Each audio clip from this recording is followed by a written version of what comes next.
Hello again, true crime fans. We've got another mysterious case to explore. The case of Eurydice Dixon.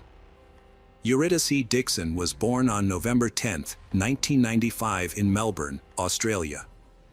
Her family consists of her parents and younger sister. When Eurydice was 7 years old, her mother died of substance abuse, leaving her father to care for her 2 young daughters. Eurydice's father worked hard to provide for the 2 sisters, and they lived in a small apartment. Eurydice is a quiet and polite person. Eurydice has a deep passion for the arts, especially drama. She pursued her passion at Deakin University, studying drama and actively participating in the theater troupe. Eurydice is a multi-talented person, not only a comedian, but also a writer who creates her own performances. In 2018, when Eurydice was only 22 years old, she stepped on stage at the Melbourne International Comedy Festival. Her stand-up routine, "At Home, I Feel Like a Tourist," was a huge hit, much to the delight of the audience. Eurydice was known to her friends as quiet and introverted, but also extremely intelligent for her age. Both her friends and the audience agreed that she had a natural talent for comedy. To hone her skills, Eurydice performed for free at local bars, using these opportunities to gain experience, gain fans. On Tuesday, June 12, 2018, Eurydice performed at a local bar just 3 miles from her home. That night, as usual, she humorously addressed gender equality and her concerns through her performance. After the performance, Eurydice met her boyfriend, Tony Magnuson, who was sitting in the audience. They spent time together at the bar, drank a can of soda together, and stopped at a nearby supermarket to buy groceries. At around 10:40 p.m., Tony got on the tram to go home. Eurydice walked home alone, blowing Tony a kiss and waving goodbye. Eurydice's walk home was about 3 miles long, taking her through streets, a park, and 3 soccer fields. It usually took her about an hour to get home.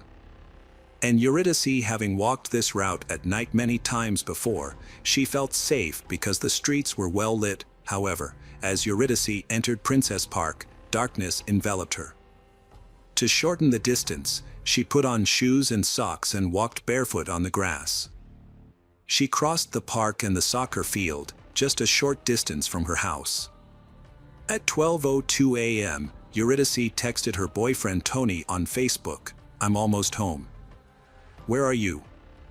At approximately 2:50 a.m. on June 13th, a passerby found Eurydice unconscious on the soccer field at Princess Park. Although the passerby attempted CPR after calling an ambulance and the police, it was unfortunately too late. Eurydice had been strangled and had passed away. Fortunately, the area around Princess Park had several surveillance cameras that had recorded Eurydice walking alone through the park earlier. In the video, a young man can be seen about 100 feet away from her. He has blonde hair, a scraggly beard, and appears overweight, short, and stocky. To aid in the investigation, the police released the surveillance footage to local television stations and asked the public to help identify the suspect. That evening, James Todd, 19, contacted the police after his friends reported seeing his face on the news in connection with the death of Eurydice Dixon. James strongly denied any involvement in the incident and insisted that the person in the surveillance video was not him. The police asked James to come to the police station for questioning. At the police station, James denied any involvement, answered 660 questions, and insisted that he had nothing to do with the case. James also agreed to provide a DNA sample. A memorial was set up for the victim, Eurydice Dixon, where her body was found. People brought flowers to pay their respects, and a large crowd gathered to pay their respects. 5 days after her death, a vigil was held at the football stadium in memory of Eurydice. However, the night before the vigil, someone painted a giant 75-foot-long male genitalia on the lawn. Firefighters and city workers found it impossible to remove the paint and were forced to dig up and replace entire sections of the lawn, costing $20,000. The person responsible for the vandalism was identified as Andrew Null, a 29-year-old men's rights activist and Scientologist. Andrew admitted that his motive was to incite anger among feminists. During a subsequent interview, police told James that DNA evidence from the crime scene was being analyzed. James' demeanor changed. He looked down and stated that no further testing was necessary. James Todd confessed that he had been at Princess Park on the night of the tragedy, taking full responsibility for the murder and assault of Eurydice Dixon that led to her tragic death. In November 2018, James Todd gave a detailed account of his actions on June 12. He began with university classes in Broadmeadows, a suburb of Melbourne, which ended at 3 p.m. He then met 3 friends at the train station. They bought alcohol and supplies and took the train to Melbourne. The group spent time in Batman Park, sharing a bottle of alcohol until it was gone. Around 8 p.m., James purchased more cider and cannabis from people in the area. After one friend left, James and the other 2 friends returned to the train station, bought another bottle of alcohol and Coca-Cola, and took the train back to Broadmeadows. They got off at different stations, with James being the first to get off the train at Newmarket Station around 9 p.m. James Todd left Newmarket Station at 9:30 and walked down the street. At 10:43, he saw Eurydice outside a supermarket with her boyfriend Tony. After stopping at McDonald's, James returned to the same spot and saw Eurydice. She blew a kiss goodbye to her boyfriend, then started walking home. James felt attracted to Eurydice, even though he did not know her. James decided to follow her, staying about 150 feet away for an hour, walking about 3 miles across the city. Whenever Eurydice slowed down, James would stop to smoke. A surveillance camera recorded them passing the University of Melbourne. About 45 minutes after James began following her. As she neared her home, Eurydice texted her boyfriend Tony to let him know she was coming home. She was walking through Prince's Park at this time. At around midnight, Eurydice, after sending a text message to her boyfriend, was walking home across the 3rd soccer field when Eurydice was attacked from behind by James Todd. He grabbed her hair and skirt, pushed her to the ground, and then sat on her chest, grabbing her by the neck. In self-defense, Eurydice fought back by scratching James' face, neck, and shoulders. However, she was still unable to escape from James. After satisfying his desires, James strangled Eurydice until she died. According to his statement to the police, James said he thought Eurydice was drunk when he first saw her. He wanted to talk to Eurydice. However, Eurydice's autopsy showed no alcohol or illegal substances in her body. Medical examiners determined that Eurydice's cause of death was strangulation, accompanied by blunt force trauma to the head and other parts of the body. After committing the crime, James took Eurydice's phone and left the park. James found a temporary shelter and slept until 4 a.m. When he woke up, James checked the injuries on his body and face by taking a selfie with his phone. Then, James took a shower. He took off the T-shirt with the skull and special words, and left it there. Then, James returned to the area near Princess Park, where the police were investigating the case. James observed from a distance, not entering the park area. Then, James went home, buying coffee and cake on the way. At 7 a.m., James arrived home and started searching for information about Princess Park on the internet. Later, a friend of James said that James appeared on a TV show in a news report about the girl's murder. James decided to contact the police station after receiving a call from his friend.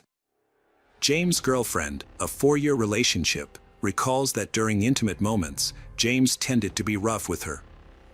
However, when she took a closer look at James' internet search history, She discovered that James was searching for violent and extreme content. James Todd, 19, is a working and studying student who aspires to build a career in the restaurant industry. He lives with his parents and often stays up late to watch adult videos. In particular, movies with tragic endings for female characters make him want to recreate them in real life. James grew up in very difficult living conditions. James' family consisted of 5 members, his parents and 3 sons, with James being the middle child. They lived in a chaotic and uncared-for environment, with many pets and a kitchen that collapsed due to rotting floors. Food was often cooked in the bathroom on a simple stove, right next to the toilet that was often clogged. The entire house was a mess with cluttered furniture, trash and debris everywhere, with leftover food and garbage everywhere. James was rarely at home and often had to sleep on a desk in a classroom or on a park bench. His mother said that the poor condition of the house was partly due to her suffering from depression. However, James insisted that their house was always in a state of neglect, regardless of the cause. Information about the father's role in the family situation was not mentioned. Prior to the incident, James had been visiting the house less and instead spent more time at his girlfriend's house. His girlfriend noticed a change in his behavior and attributed it to the stress of college and his worries about his future. The police discovered that James had been diagnosed with mild autism spectrum disorder and attention deficit hyperactivity disorder as a child. As a teenager, James had been in and out of psychiatric care several times because his teachers were concerned about his antisocial behavior. However, it should be noted that autism or Asperger's syndrome can manifest in many different ways, but is not associated with dark or harmful sexual tendencies. In James' case, 2 psychiatrists worked with him and analyzed his situation thoroughly. The doctors concluded that James showed signs of sadistic personality disorder, a factor that may have contributed to the tragic events. Doctors believe that the combination of autism and sadistic elements in James's personality may have played a role in his tragic end. James' friends saw him as sociable, cheerful, and seemingly no different from other people. They noted that he was able to apologize, distinguish right from wrong, and behave rationally. The judge who heard the case concluded that James Todd intentionally killed Eurydice Dixon, motivated by perverse desires and the intention to act out his perverted fantasies. As a result, on September 2, 2019, James Todd was sentenced to life in prison with the possibility of parole after serving 35 years. James Todd's father, Jason Todd, took to social media to express his condolences to Eurydice Dixon's family. In it, Jason shared his pain and anxiety at not being able to see his son again after the incident. Jason also revealed that he had faced a lot of abuse and criticism on social media. However, Jason later deleted all of these posts. Meanwhile, James' legal team was trying to appeal James' life sentence. They argued that the sentence was too harsh for James, who was 19 at the time and had no previous criminal record. The lawyers also cited numerous testimonies from people around him who described James as a good and kind person. The lawyers also pointed out that James fully admitted his guilt and expressed remorse. They also pointed out that James was autistic and had lived in poor conditions before the crime. However, the appeal was ultimately rejected. Police investigating the case say James is now living in significantly better conditions than his previous home. James still feels remorse for his actions. James' time in prison was harder than other prisoners. Psychiatrists say James would pose a serious threat to women if released. Following the death of Eurydice Dixon, the bar where she last performed comedy decided to cancel its comedy nights on Tuesdays in her memory. To continue Eurydice's legacy, the Melbourne government has introduced grants to support emerging female comedians. Andrew, who desecrated the Eurydice Dixon Memorial, was convicted and sentenced to 5 months in prison. Following the tragic death of Eurydice Dixon, Police have advised women to be more careful at night, avoid walking alone, and always carry their phone. Hello friends. Welcome to our channel. Today we're going to take a look at another horrible case with you. The case of Michael Redlich. Danielle was born in 1976 in Florida. Her family later moved to Cleveland, Ohio. She grew up kind and well-mannered with a creative nature. Danielle was the eldest child and appreciated beauty from a young age. She attended Valencia College and later enrolled in the psychology department at Baldwin Wallace University in 1996. Her mother, Caitlin Aquino, remarried with Michael but passed away from cancer after a short 2-year marriage. Caitlin, battling breast cancer, received high-quality care due to her Michael's insurance. They formally married for medical benefits, but the treatment was unsuccessful. After her death, her husband, Michael Redlich, raised their children alone.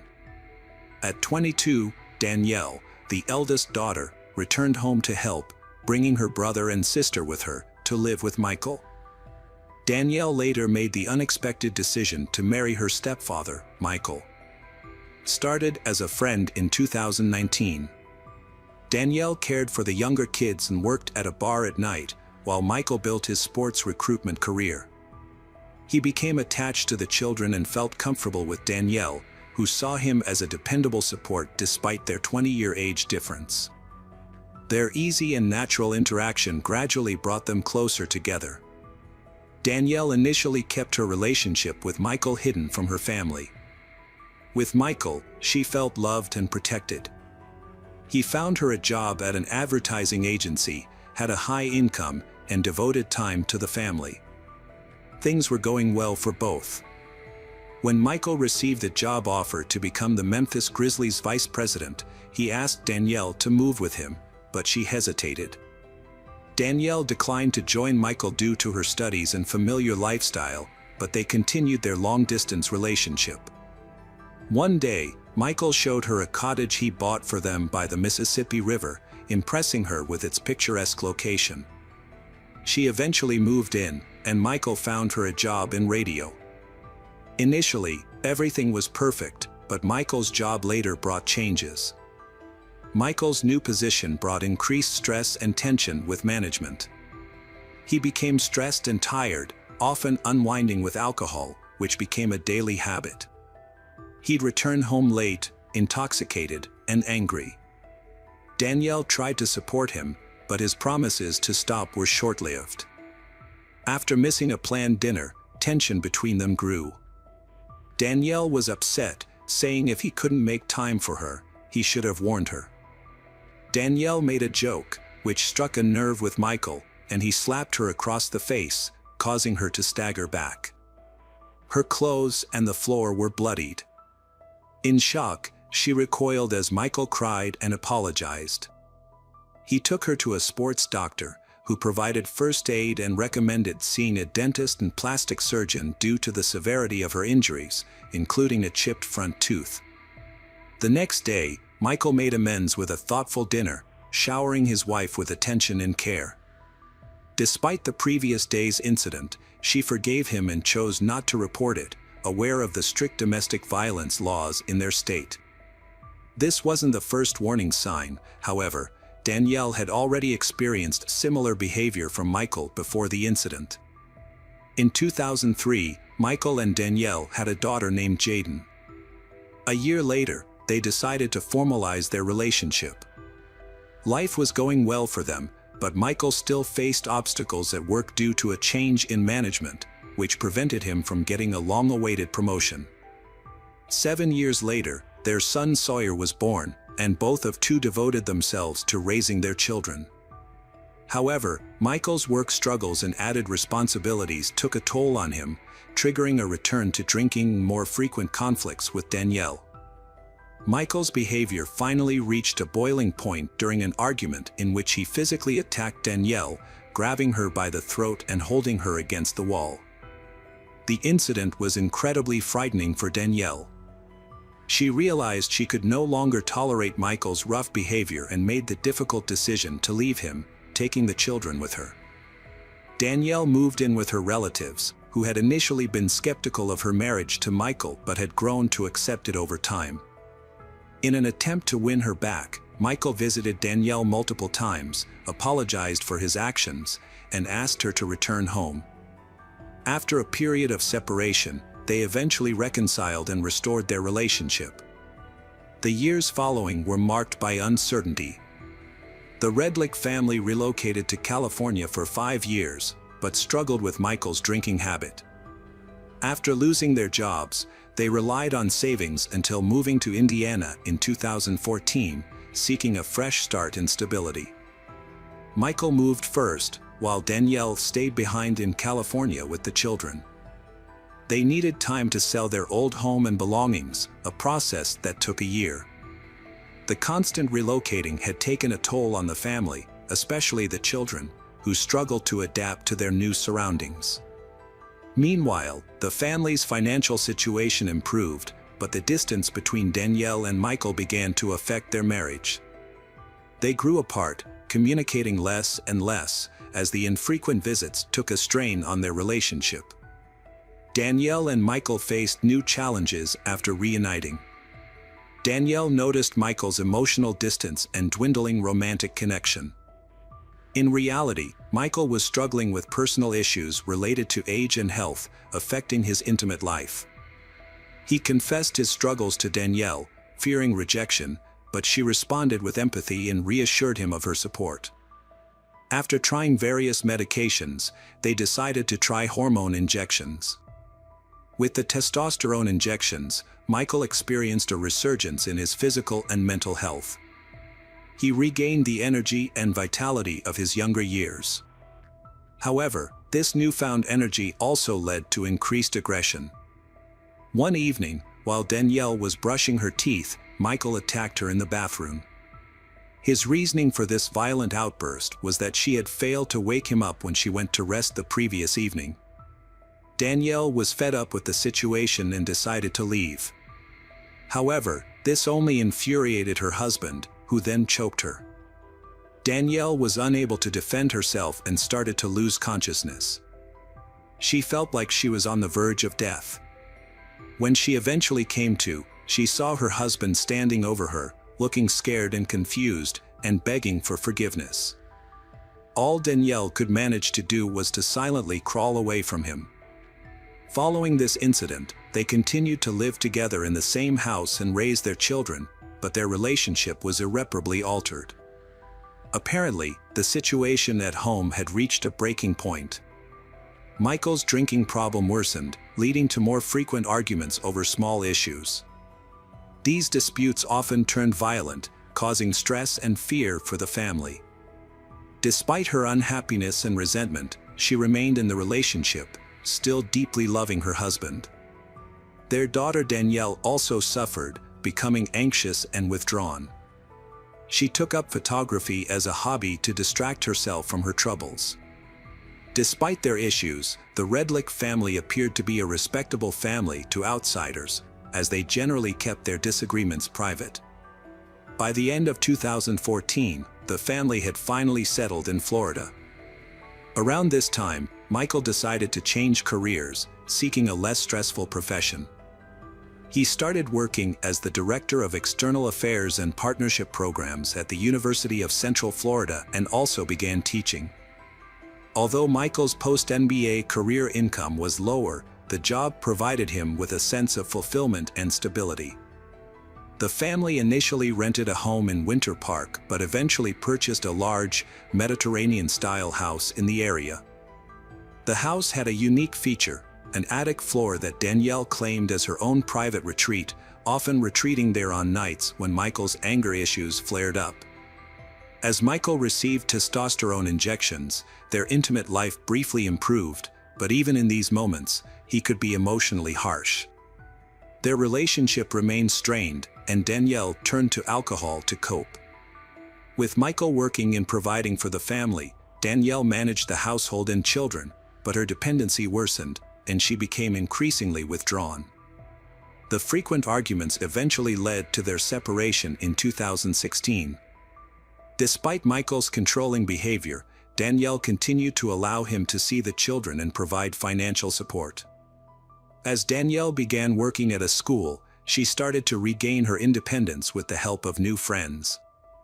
They helped her overcome her depression, but she still maintained a relationship with Michael, giving him unrestricted access to her life. This arrangement ultimately led to another violent argument, resulting in Danielle's hospitalization with a concussion.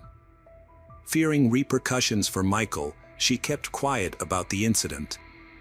However, on this occasion, Michael took Danielle's silence as a sign that she would continue to tolerate his behavior. When questioned, Danielle revealed a shocking incident that had occurred in early October 2016. Michael had attempted to run her over with his car, but she narrowly escaped by jumping into the bushes. This incident prompted Danielle to visit the police department, but when detectives started asking detailed questions, she became hesitant and left without filing a report. The reason for their initial separation was the same as before, but they eventually reconciled and returned to their shared home. However, this decision ultimately proved disastrous for both of them. On January 12, 2019, at approximately 9 a.m., a 911 call was placed. During the call, a woman identifying herself as Danielle Redlick reported that her husband, Michael, had suffered a fatal heart attack. When the rescue service arrived, they noticed a strong smell of cleaning agent and a bucket of pink-colored water at the entrance to the living room. Michael lay on the floor in a pool of blood, lifeless, with a penetrating knife wound. Michelle, who made the call, had cuts on her wrists and was taken to the hospital after receiving first aid. The police investigation revealed that Michael Redlick's life had been taken, and forensic analysis confirmed the blood traces belonged to the deceased. The pink liquid was diluted blood, and someone had tried to erase a trail from the bedroom to the living room. Despite cleaning efforts, blood spatter was found on walls and corners, and a large knife was discovered at the kitchen entrance, with 3 smaller knives in the sink. Detectives questioned Danielle after her injuries were deemed non-life-threatening. She changed her story multiple times, initially claiming her husband died of heart disease, then saying he took his own life after an argument. Experts disputed this, citing the difficulty of self-inflicting such a wound and the usual preference for simpler methods. The autopsy revealed Michael died from blood loss, which could have been prevented with timely medical help. He also had a lacerated eye and high levels of alcohol in his system. An investigation found that Michael and Danielle had an argument days before the incident, witnessed by their daughter Jaden. Michael had been drinking and burst into the bathroom where Danielle was hiding, but Jaden intervened and took the bottle away. Danielle left the house and returned after Michael fell asleep. Jaden said it was the first time she'd seen her father so angry, but he apologized multiple times and was normally a loving father. The next day, they reconciled and attended a soccer game, but Danielle appeared upset and barely spoke. That evening, Danielle and her husband dropped off their kids at a friend's house for a sleepover, leaving them alone for the night. Later, Danielle stopped by McDonald's to pick up dinner and returned home around 10:30 p.m. When she arrived, she found her husband intoxicated. During dinner, Danielle received a text message from an unknown number.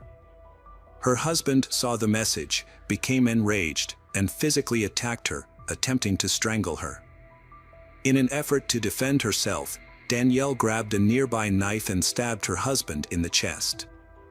He fell to the ground, bleeding heavily. Danielle claimed that she immediately called for emergency assistance, but accidentally dialed the wrong number. An investigation later confirmed her account of events. Danielle explained that she lied to the 911 operator and during interrogation because she was afraid of not being believed that she had acted in self-defense. This fear was partly due to prior incidents that had damaged her credibility with authorities.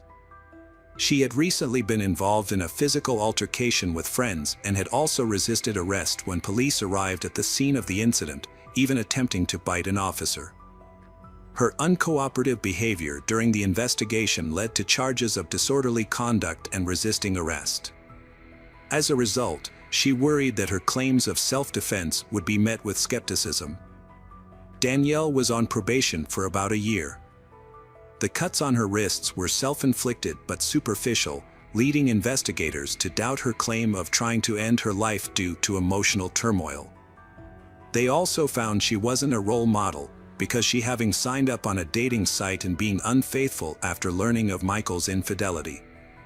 Analysis of messages between Michael and Danielle showed she still loved him, but felt betrayed and disillusioned after learning of his affairs and plans to leave her. She was heartbroken, feeling he didn't appreciate her dedication. The prosecution used this against her. The prosecutor claimed the crime was premeditated in a fit of rage due to Michael's infidelity and impending divorce. Neighbors confirmed their loud arguments often turned physical. While Michael was described as kind and helpful, Danielle was seen as quarrelsome. Video evidence showed her acting irrationally and attacking others. Danielle's lawyer claimed her actions were self-defense due to a history of emotional and physical abuse by Michael. Relatives confirmed he was rough and emotionally abusive, frequently humiliating her, although never in their presence. They also noted Danielle became nervous and quick-tempered after years of marriage, but a relative recalled calling her crazy. The prosecution claimed Danielle deliberately left her husband to die, indicating she was waiting for him to pass away. They found she used a dating app on the night of the incident, suggesting premeditation driven by hatred and financial gain. Danielle stood to lose a portion of their shared wealth after the divorce.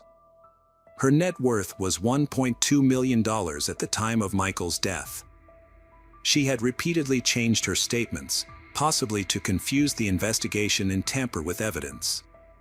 The defense claimed Michael was a manipulator who preyed on his stepdaughter after his first wife's death. Despite a plea deal offering a 10-year sentence for manslaughter, the defendant insisted on her innocence, risking a life sentence for first- or second-degree murder. The jury delivered a verdict on July 17, 2022, finding Danielle Redlick not guilty of premeditated murder, but guilty of tampering with evidence. She received a 5-year suspended sentence, which was reduced to 2 years due to time served. Hello friends, welcome to our channel. Today we're going to take a look at another horrible case with you, the case of Jennifer Brown. Jennifer Brown was born in 1979, radiated positivity and warmth, impacting those around her. Her numerous pursuits often left friends and family wondering how she managed it all, but her true passion was being a mother. Despite having to care for Noah, her son, this has not negatively affected her life.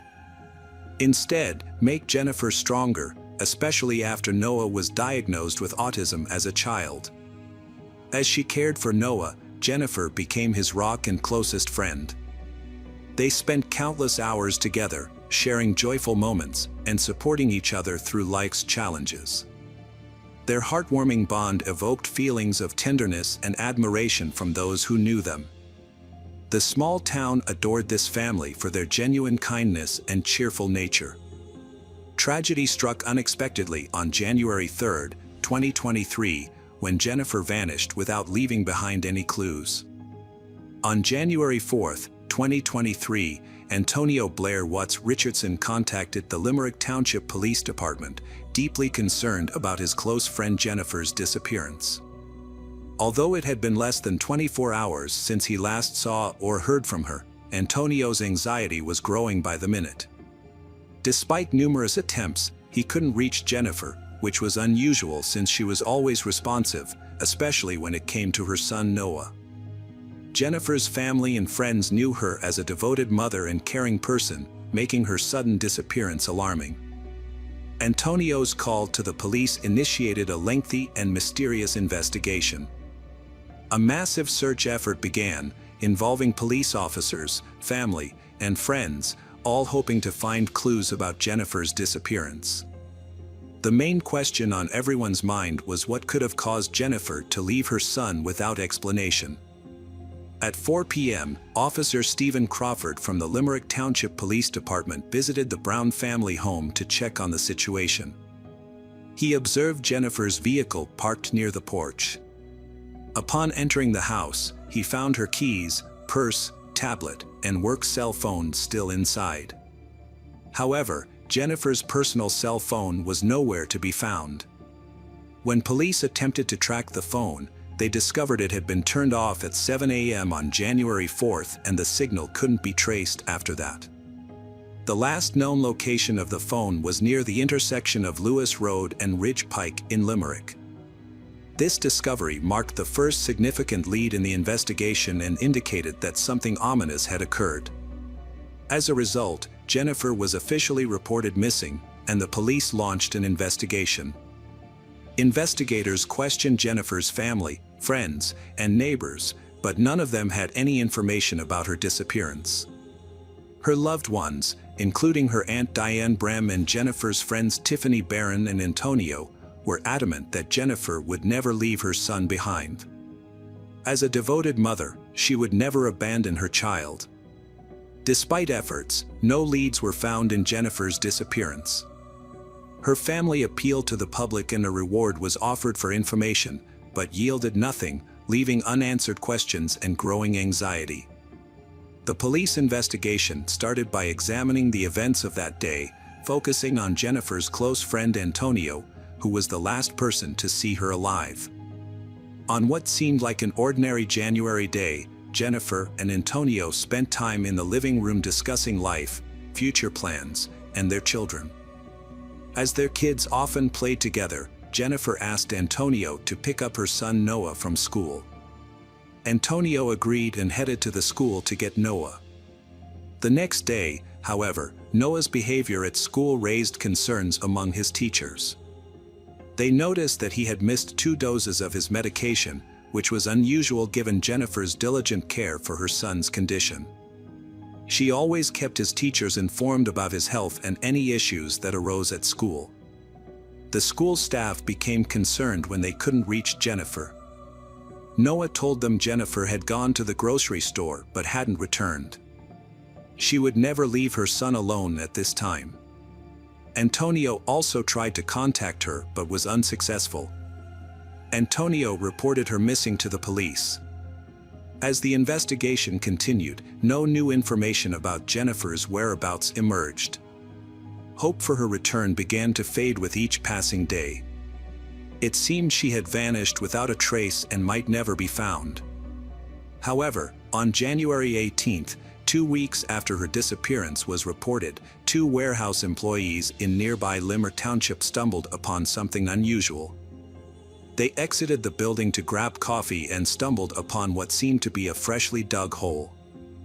Upon closer inspection, they were shocked to find a woman's body buried in a shallow grave. The workers immediately notified the police, who promptly arrived at the scene. The body was identified as Jennifer Brown, who had been missing for 2 weeks. The sheriff informed Jennifer's family that her body had been found partially buried near a warehouse in Rosefort.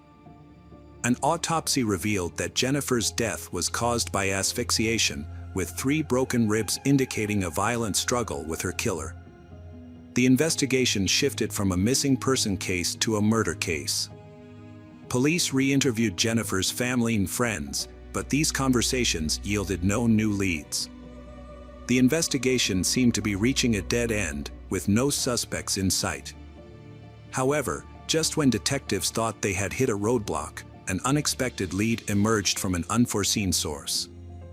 After Jennifer's disappearance and murder were made public, the police asked anyone with relevant information to come forward. Noah's teacher responded to this request. She remembered an incident that initially seemed insignificant but raised serious concerns after Jennifer's death. The teacher reported that Noah shared an important detail about the day Jennifer disappeared. Noah told his teacher that when Antonio picked him up from the bus stop on January 3rd, he saw his mom's personal cell phone among Antonio's belongings. Noah recognized the phone because the lock screen showed his own childhood photo. This information proved crucial in the investigation into Jennifer's murder. Previously, investigators suspected that Jennifer's killer had taken her phone. Now, Antonio became the main suspect. The police started investigating the relationship between Jennifer and Antonio, uncovering surprising details. Initially, Jennifer and Antonio's friendship appeared strong and enduring. They spent a significant amount of time together, were well acquainted, and their families socialized with one another. However, once the financial dealings between them became known, one that had been concealed behind their seemingly friendly relationship. Antonio owned a restaurant called Bird's Kitchen, which had declined and closed in early 2022. Following this, Antonio sought help from Jennifer in August 2022. To support her friend, Jennifer decided to invest in Antonio's business, helping him reopen Bird's Kitchen in a new location. They signed a contract that required Jennifer to provide regular financial support to sustain the restaurant, making payments approximately every 6 weeks. To rebuild Bird's Kitchen, Jennifer gave Antonio approximately $36,000 from August to January. They agreed she would give him another $99,000. Antonio was supposed to find a new location, pay rent, sign a contract, and reopen the restaurant in January 2023. However, Antonio spent the money on personal needs instead of the business. As a result, the property owners canceled their agreement with him on December 26, 2022, because he failed to meet his financial obligations. This left Antonio in a difficult situation, losing both money and the opportunity to open the restaurant. The police suspected Antonio of committing a crime to save his business due to his desperate situation. Upon investigating Jennifer's iPad, they found 2 unauthorized transfers of $177,000 to Bird's Kitchen on January 3. These transfers were not part of the agreement between Jennifer and Antonio, and they initially failed due to two-factor authentication, which was later disabled. This evidence increasingly implicated Antonio in her murder. Police interviewed the owners of the property where Antonio lived, who had recently terminated his lease. Surprisingly, on January 4th, the same day Antonio reported Jennifer missing, he had met with them, claiming he had the money to sign a new lease. This led investigators to believe that Antonio was likely the killer, but they knew he would not confess easily.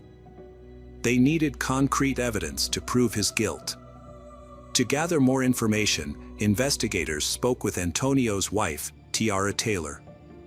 They asked her about Antonio's whereabouts on the day Jennifer went missing. Tiara told them that Antonio had visited the Brown family at around 1 p.m. on January 3rd and didn't return home until 4:30 a.m. the next morning, when he picked up Noah from the bus stop. She also mentioned that Antonio came home briefly, then left again around 5 p.m. and didn't return until late that night. This timeline became a crucial focus point for further investigation. Further investigation found that Antonio spent the night with his mistress, Tatiana Garrett, and didn't meet her until 8 p.m. This left a 3-hour gap with no alibi. Based on evidence, detectives created a timeline of the murder. According to them, Antonio went to Jennifer's house on January 3rd around 1 p.m. and allegedly killed her while Noah was at school. Antonio then transferred funds from Jennifer's iPad to his account and left to pick up Noah from the bus stop around 4 p.m. Later, he returned to Jennifer's house, dropped off Noah, and went back to dispose of the body. He buried it in a shallow grave in a field near Roseford. Afterwards, he went to Tatiana's house and spent the night. Everything seemed carefully planned, but one mistake led the police to Antonio. The mistake was letting Noah see his mother's cell phone. The police had enough evidence to convict him but investigated further to confirm his guilt. This involved film experts and a trained dog that could detect cadaveric odors indoors. First, the dog was taken to Jennifer's home to familiarize itself with her scent. This was the same location where the crime had occurred, in her kitchen. The police then led the dog to Antonio's car, where it immediately picked up the same scent. This final piece of evidence solidified the detective's suspicions of Antonio's involvement in the murder. After months of investigation, Antonio was arrested on February 8 and charged with first-degree murder, third-degree murder, and theft. He is currently being held at the Montgomery County Correctional Facility without bail, awaiting a preliminary hearing where he will face the law for his alleged crimes. Jennifer's loved ones were devastated by her death, especially since the killer was someone they trusted. Now that the killer has been brought to justice, the case was finally closed. The boy's observation of the killer's mistake played a crucial role in uncovering the truth and bringing the perpetrator to justice. The tragic events in Limer Township serve as a reminder that even the most meticulously planned crimes will ultimately be solved. Cruel and inhumane acts will not go unpunished, and those responsible will face the law. Hello friends, welcome to our channel. Today we're going to take a look at another horrible case with you, the case of Nadine Lott. Nadine Lott was born in the late 1980s in Arlo, a town on Ireland's southeastern coast. She was the eldest child of Claire and David Lott. She has 3 younger siblings, Phoebe, Tanith, and Kayla. By the summer of 2012, Nadine, 26 years old, had grown into a charismatic woman.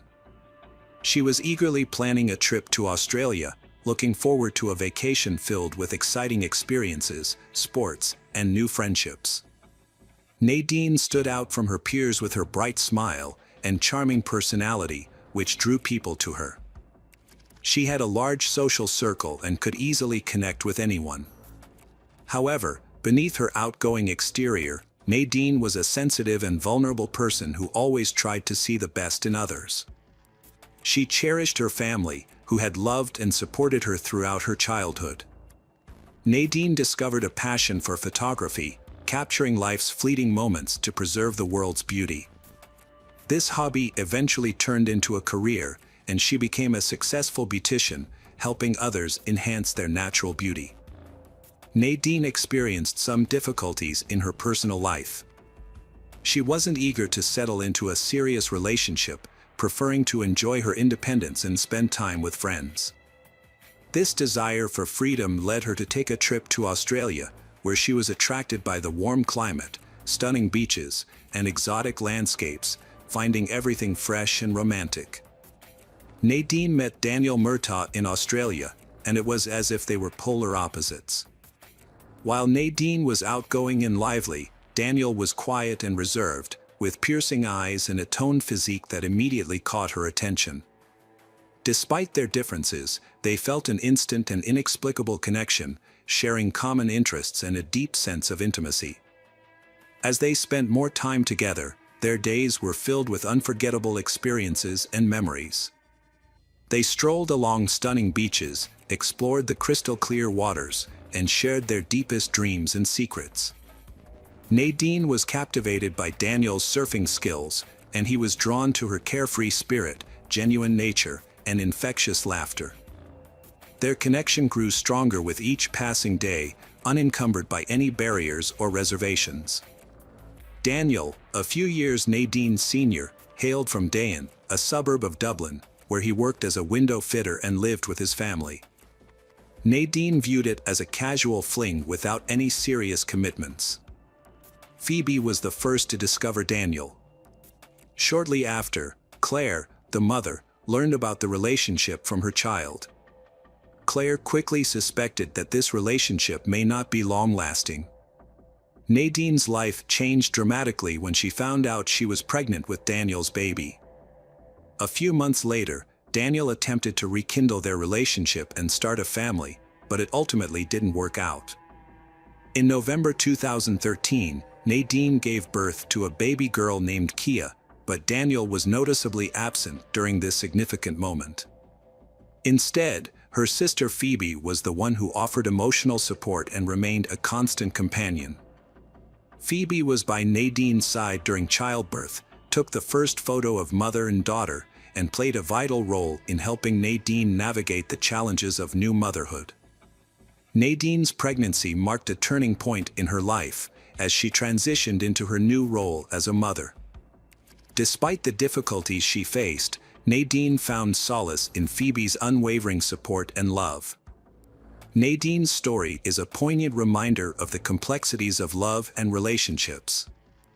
Although her relationship with Daniel was unfulfilling and lacked deep emotional connection, Nadine was determined to provide a stable and loving environment for her daughter. But Daniel failed to take responsibility for his actions and showed no interest in being a devoted father, leaving Nadine to raise Kia on her own. Nadine had always tried to provide the best life for her daughter, Kia. In 2016, she wanted to build a home with her loved ones, so she rented a house where everyone could live together as a family. However, her hopes were crushed when Daniel, Kia's father, failed to move in with them. This realization marked the end of Nadine's. Daniel's constant absence and broken promises had left her emotionally drained, so she made the decision to end their relationship and start a new chapter in her life. Despite their separation, Nadine had held on to the hope that Kia would still be able to maintain a relationship with her father. Claire, Nadine's mother, had a more realistic view of Daniel's. His love for boxing was a higher priority for him than his family. In contrast, Nadine remained devoted to her daughter Kia, providing her with the love, care, and support she required. As Kia grew up without her father, she had her mother as a role model, teaching her to persevere through challenges.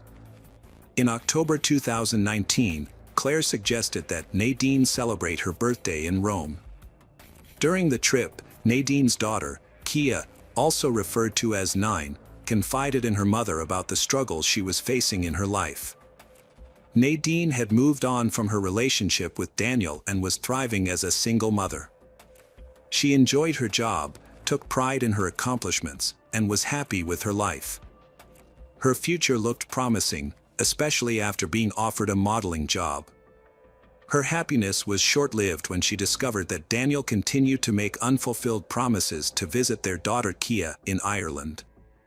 When Daniel requested a meeting to give Nadine money for Kia, she was skeptical, suspecting that he just wanted to see her, not their daughter. She agreed to his request, but only because she didn't want Kia to think poorly of him.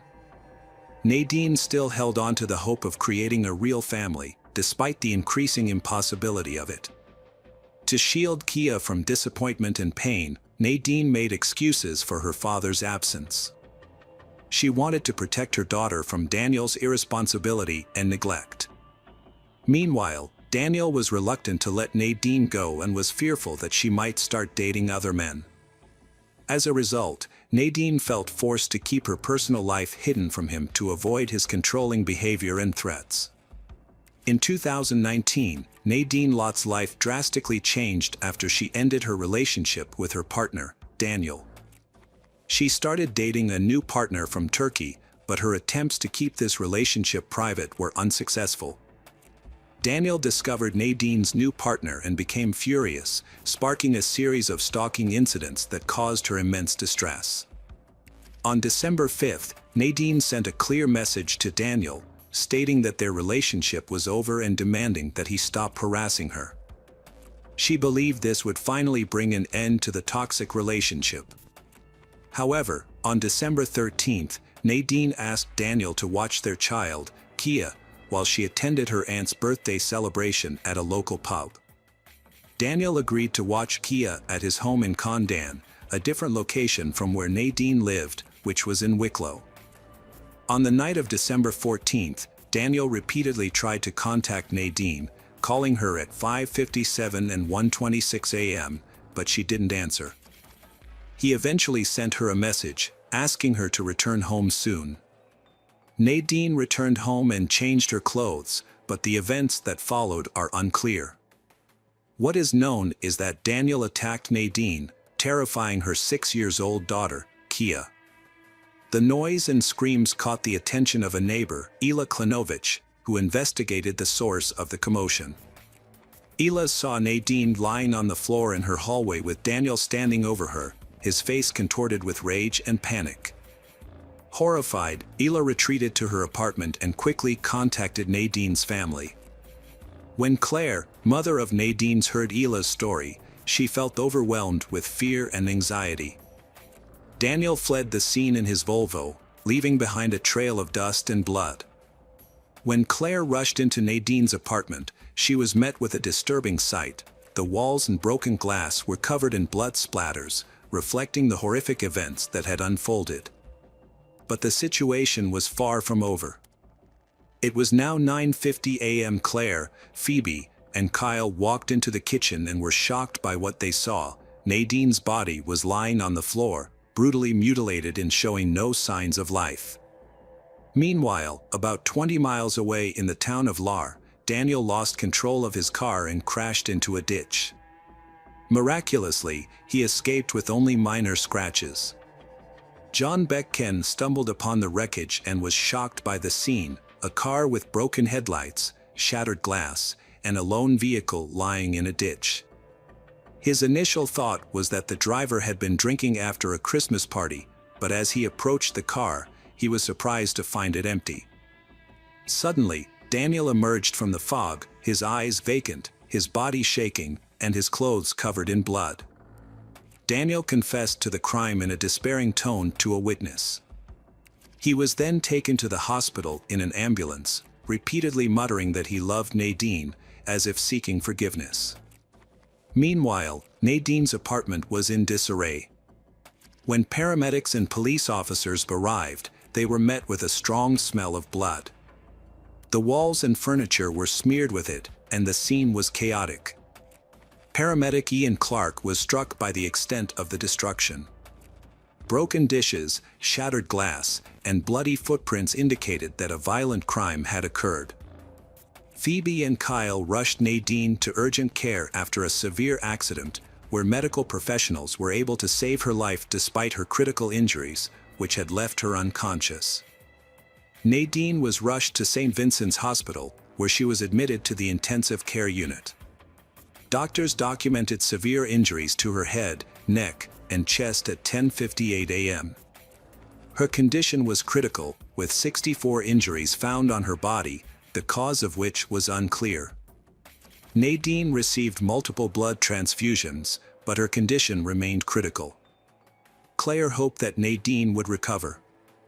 Claire stayed by her daughter Nadine's side in the hospital, bringing comfort with familiar items from home like family photos, Nadine's favorite perfumes, and cherished toys.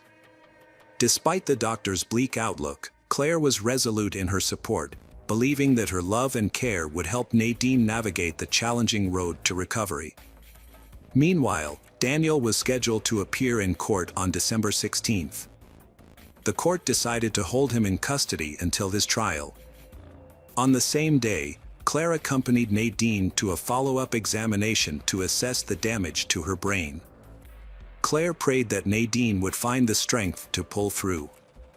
Tragically, Nadine's injuries were too severe, and she passed away on December 17th, between 3 o'clock and 4 p.m., without ever regaining consciousness.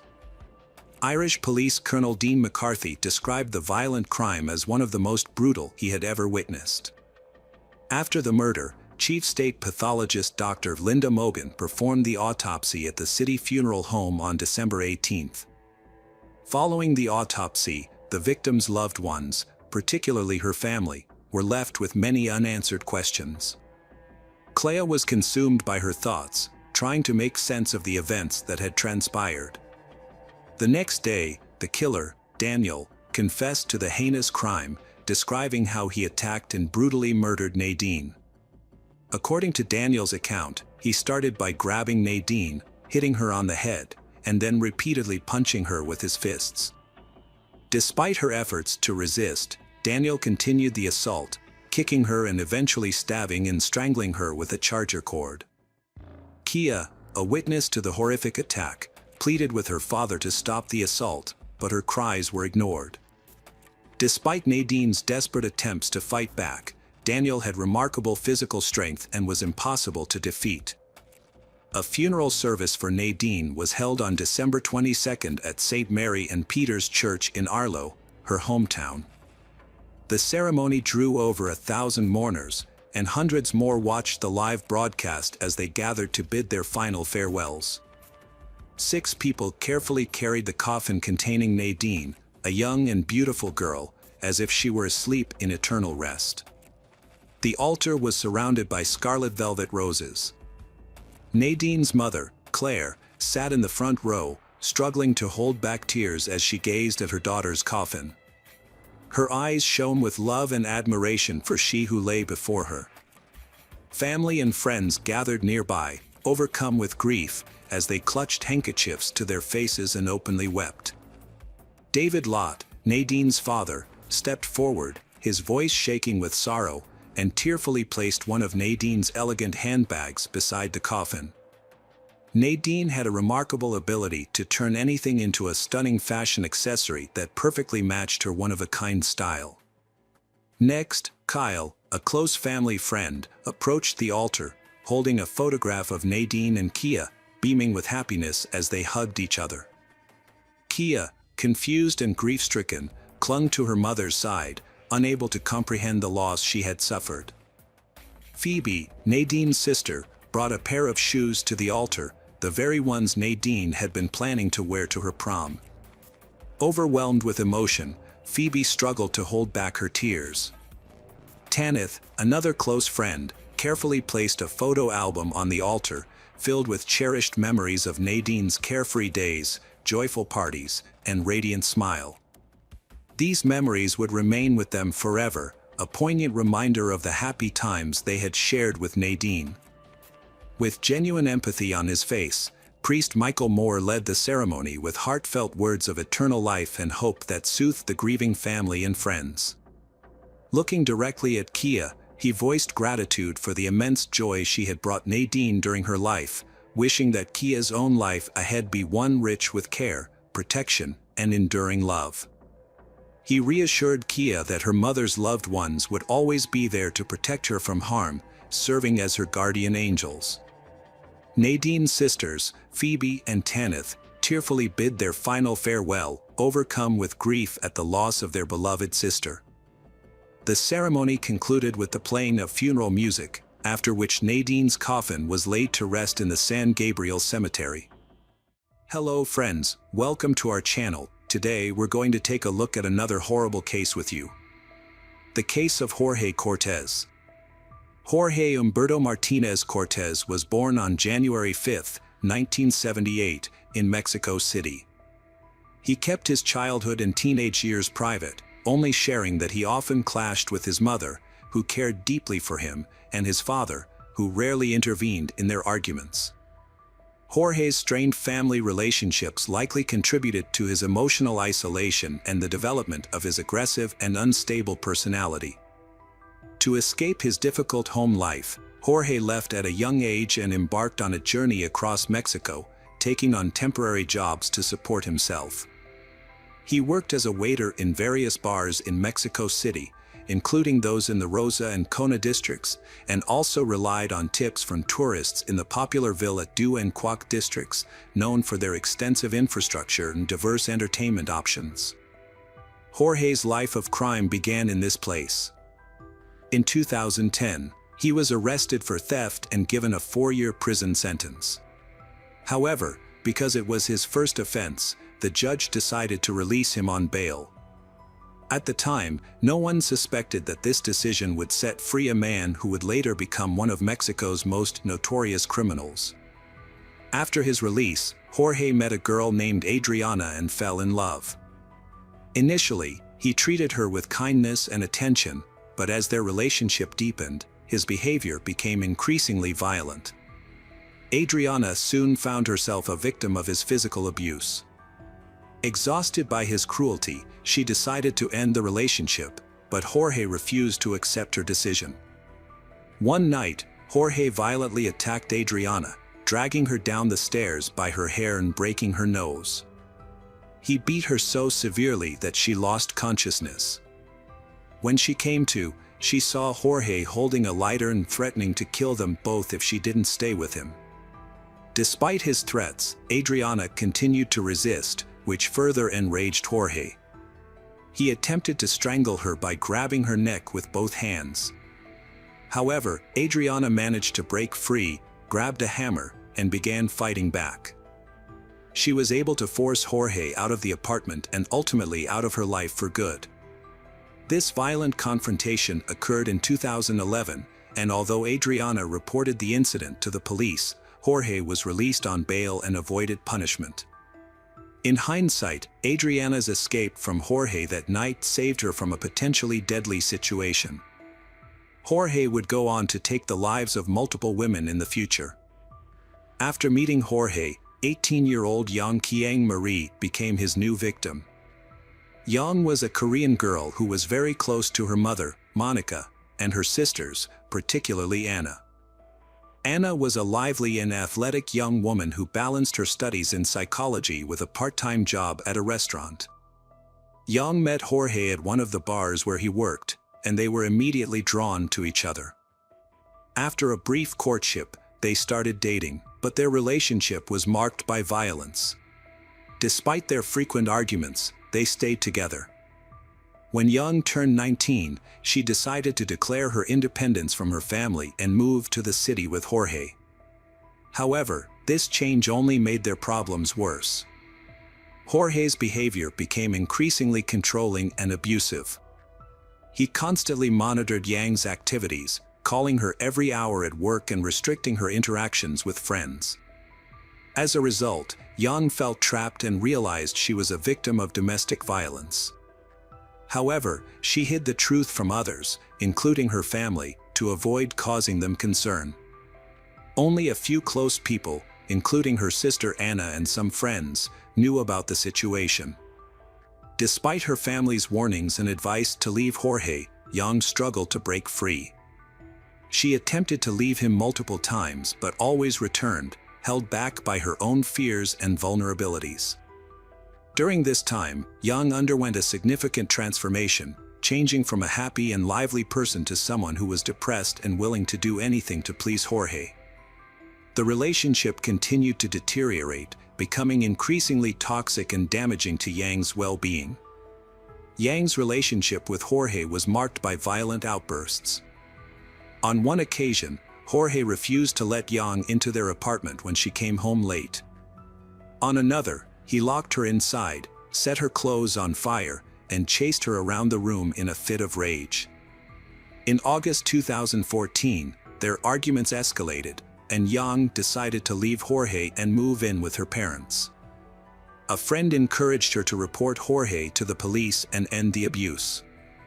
Although Yang initially agreed, she eventually returned to Jorge and they continued living together. Tragically, Yang's life was cut short. On September 21st, her body was discovered in their apartment, bearing signs of severe bruising. Jorge claimed to have found Yang hanging in the bedroom, stating that he had left her sleeping at noon the previous day, September 20th, after she had worked a shift at the bar. Jorge claimed that he returned home on the morning of September 21st to find Yang deceased. He immediately contacted the police and notified Yang's family of the tragic event. The news of Yang's death was devastating to her family, prompting Monica and Anna to rush to the scene. Upon arrival, they found police officers and forensic experts already at the apartment, carefully removing Yang's body from the bed. Jorge stated that when he saw his deceased wife, he became frantic and attempted to assist her. A police officer explained to the family that an investigation was ongoing and they needed to stay outside the house to protect potential evidence. As they watched, Yang's body, covered with a sheet, was carried out of the house. The police also informed them that the initial evidence suggested Yang's death was a suicide, a conclusion supported by the position of the body in Jorge's account, which the police believed to be truthful. However, Yang's family was skeptical and struggled to accept this explanation, finding it hard to believe that she would take her own life. When the family arrived to identify the body and prepare the necessary documents, they were surprised to find that the examination protocol was almost complete. The death certificate stated that Yang had died from strangulation by hanging. However, when the relatives were allowed to view the body, they noticed bruises on Yang's legs that seemed suspicious. Jorge attempted to explain the bruises by saying that the body had slipped from his hands and fallen to the floor when he tried to move it from the bed. Monica was not convinced by Jorge's explanation and suspected that something was not quite right. Investigations revealed more about Yang's tumultuous relationship with Jorge, fueling suspicion that her death might not be the suicide police claimed. During police testimony, friends described constant fighting between they, revealing Jorge's history of jealousy and aggression. His behavior extended to frequent phone calls to Yang's workplace, indicating a pattern of controlling behavior. Yang's sister Anna noted that a few months before the tragedy, her behavior dramatically shifted. Anna added that she started distancing herself from the family once the relationship with Jorge started. This prompted concern within the family. Despite growing concerns about Jorge's unstable behavior and doubts about the official explanation, the police were quick to dismiss theories and rush to close the case. Experts at the Katok morgue recommended cremating Yang's body, which meant that further forensic investigation would not be possible. Yang's mother was deeply suspicious of Jorge's involvement in her daughter's death, but she eventually agreed to the cremation due to pressure from her family, thereby giving up the chance to gather evidence to support her suspicions. Jorge did not attend the funeral, but he got a tattoo of a broken heart, supposedly to show his grief. However, he also cut off all contact with Yang's family. Yang's death had a devastating impact on her family, especially her mother, Monica. The overwhelming pain of losing her daughter, combined with feelings of loneliness and despair, led Monica to develop an addiction to alcohol and smoking. Monica was devastated when her daughter Yang passed away suddenly. Despite her overwhelming grief, Monica refused to accept the initial explanation of Yang's death, finding it contradictory to her daughter's outgoing and life-loving nature. Unsettled by details like the bruises on Yang's body and the lack of evidence supporting the claimed manner of death, Monica's instincts told her there was more to the story. To get answers, Monica launched her own investigation into the case. Monica acquired security footage from her daughter's home, revealing her son-in-law Jorge was the last person to see Yang alive. With the help of a private attorney and forensic pathologist, Monica reviewed Yang's final days. An unexpected development led to a shocking explanation, revealing a deeply seated scandal and a misclassified homicide. Monica's determination uncovered hidden details, ultimately revealing the truth behind Yang's death. The detective completely rejected the initial account of Yang's death, presenting conclusive evidence that proved she was murdered. Further investigation revealed several discrepancies with the original autopsy. There were no signs of hanging on Yang's body, but her neck showed signs of strangulation, and a scarf had been used to make it appear as though she had hanged herself. Bruises on her hands and fingernails suggested she had tried to fight back. The medical examiner confirmed that any competent expert would have reached the same conclusion. This raises serious questions. Why did the police ignore these facts, and why did the family receive a false report about their daughter's death? Monica's relentless pursuit of truth led her to conduct a 7-month investigation, uncovering a series of disturbing failures and incompetence by law enforcement agencies. Her research revealed that Yang had previously reported violence by Jorge to the police, but her cries for help were ignored. Monica also discovered that Jorge had ties to his father and the staff handling the case, which, combined with the severity of Yang's injuries and the apparent negligence of the authorities, compelled her to take decisive action. Monica appealed to the prosecutor's office, seeking a review of the case and justice for Jorge, the main suspect. However, she was met with neglect and cynicism instead of support. A prosecutor even questioned her competence, suggesting she should focus on being a housewife and seek psychological help rather than pursuing justice. Undeterred, Monica continued her investigation, driven by her love for her child and her desire for truth. Her perseverance ultimately paid off. Jorge committed another murder in 2016, a devastating end to Yang's story. This event began a new chapter in Campira's life. She met Jorge online, where he hid his dark nature behind a charming facade. Unaware of his past, she was drawn to his friendly, sociable personality, and they soon developed a romantic relationship.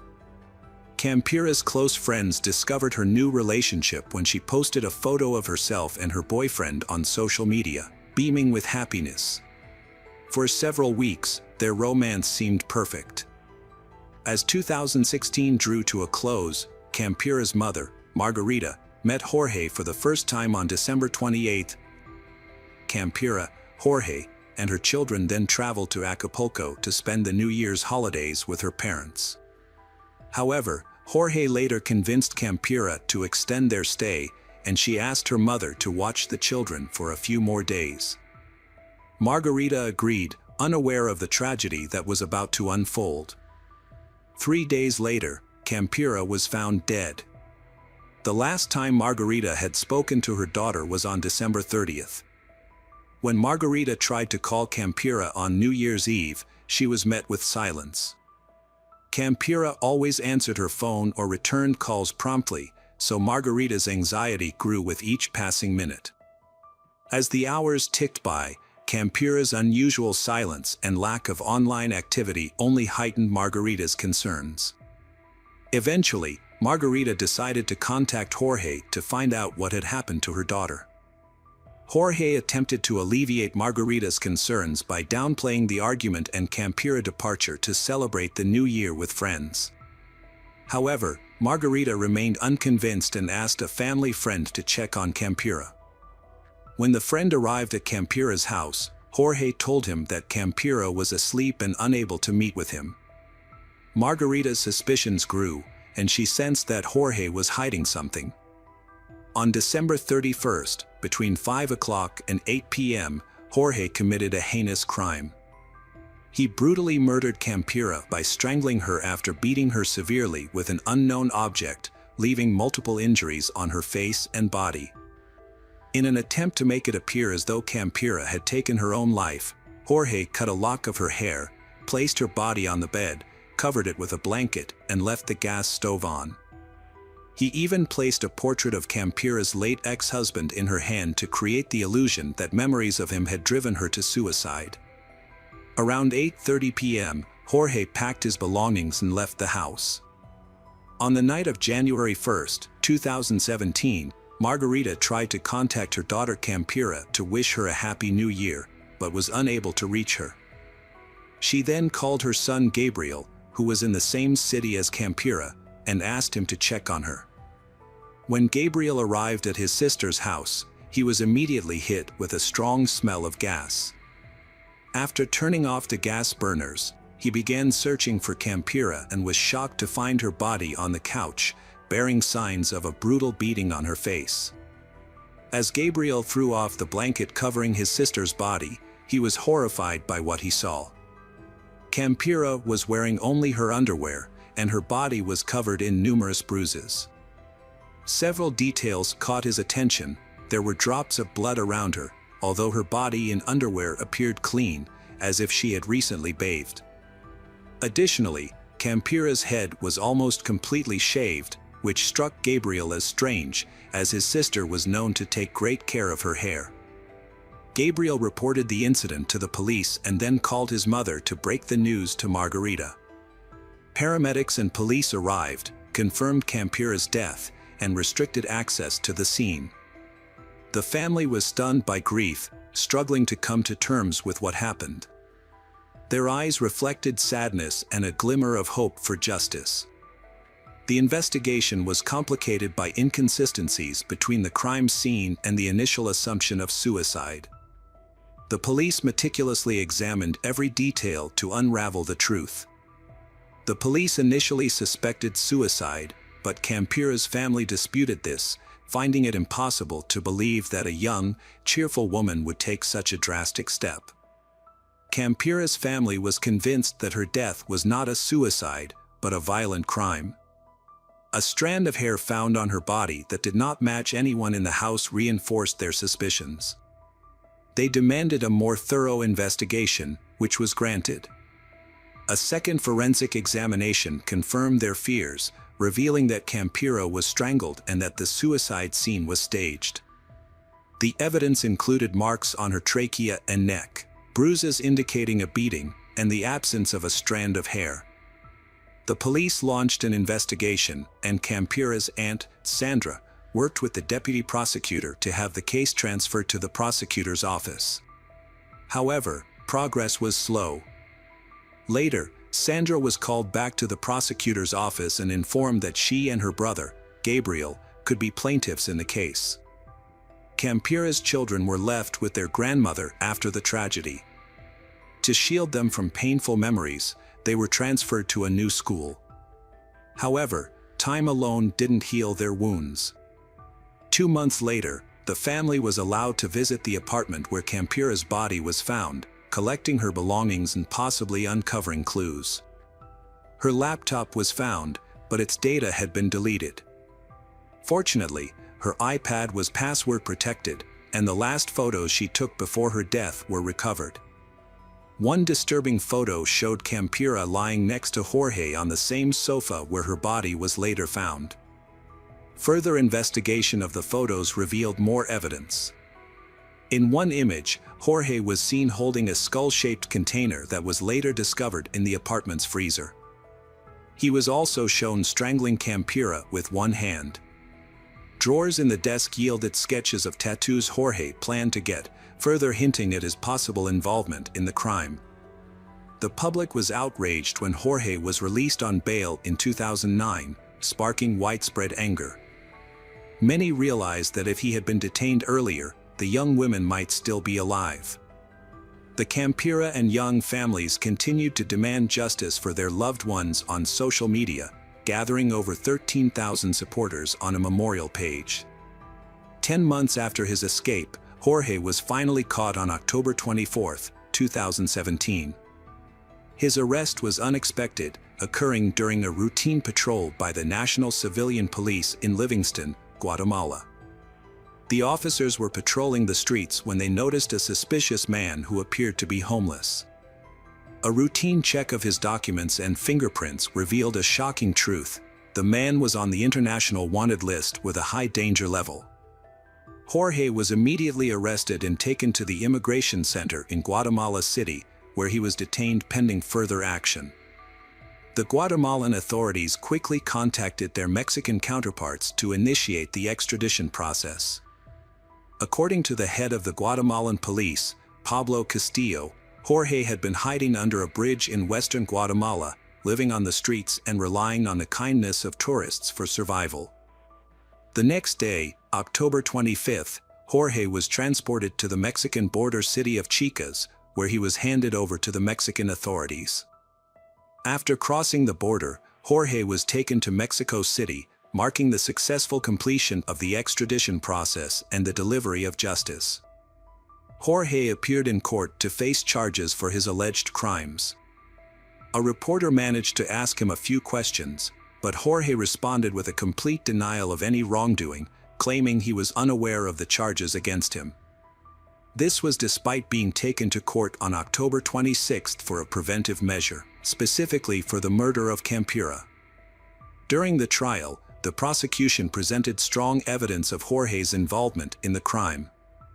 The investigation revealed that Jorge had brutally beaten the victim with an unknown object before strangling her to death. The prosecutor classified the crime as a feminicide, made worse by the fact that Jorge had a romantic relationship with the victim. The prosecutor also pointed out that Jorge had a prior conviction for theft and was possibly involved in the death of another ex-girlfriend, Jan. Despite the overwhelming evidence and arguments against Jorge, his lawyer proposed an alternative explanation that Jorge was mentally unstable and needed a psychological evaluation. This move came as the community awaited justice, expecting a suitable punishment for the perpetrator.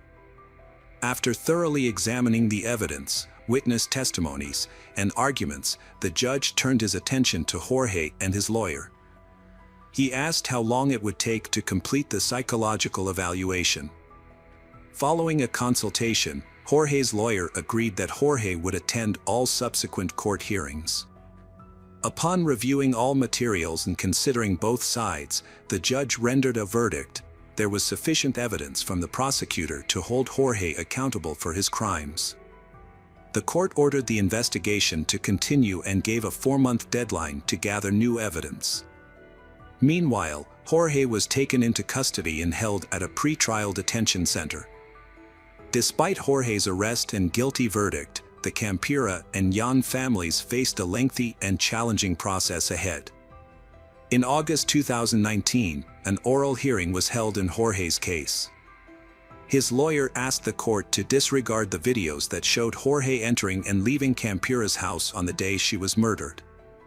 They claimed that these videos were incomplete, taken from a 30-hour recording at the crime scene, and could not be used to prove Jorge's guilt. The videos had been given to the victim's family by a neighbor who recorded them. The family then passed them on to the police, who brought only partial recordings to court. The police had lost the original disc. Jorge's lawyer alleged that the Mexico City prosecutor's office had concealed this information, which only came to light on the day of the hearing. The defense lawyer argued that the materials used to obtain the arrest warrant were unlawful. Specifically, the lawyer claimed that a key video was given to the Campira family rather than the judicial authorities, and therefore could not be used as evidence. Despite this, the supervisory judge rejected the defense's petition after considering the prosecution's arguments and the testimony of Campira's friends and neighbors. Additionally, the court considered 2 witness statements, but did not accept them as evidence. The case proceeded, and Jorge was allowed to appeal the decision and present the same arguments again. Meanwhile, the Young family was dealing with their own separate case. A ban on violence against women was established in Mexico City, thanks in part to advocacy from several groups, including the Mexican Institute of Human Rights and Democracy and the Center for Justice. This new decree was influenced by multiple high-profile crimes, including the murder of Jan. As a result, her case was forwarded to a Mexico City court for trial. Nearly 7 years after Yang's murder, charges were formally brought against her suspected killer, Jorge, in May 2021. Shortly thereafter, a judge ordered his arrest for his role in her murder. Despite these developments, Jorge's defense team was able to significantly slow down the investigation and prosecution. 9 years after Yang's death, Jorge Humberto Martinez Cortez was sentenced to 52 years and 6 months in prison in November 2023 for taking Yang's life. While the Young family has finally received justice, Campira's family still faces a lengthy process. A trial had been scheduled for April 2022 at the detention center where Jorge was being held. Activists were resolute that this time the perpetrator would not evade accountability. Jorge's lawyers have successfully delayed the hearing once again, which was set to take place on January 29, 2024.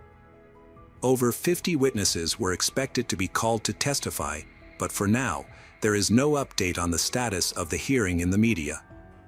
Jorge's family remains hopeful that he will eventually be held accountable for his actions.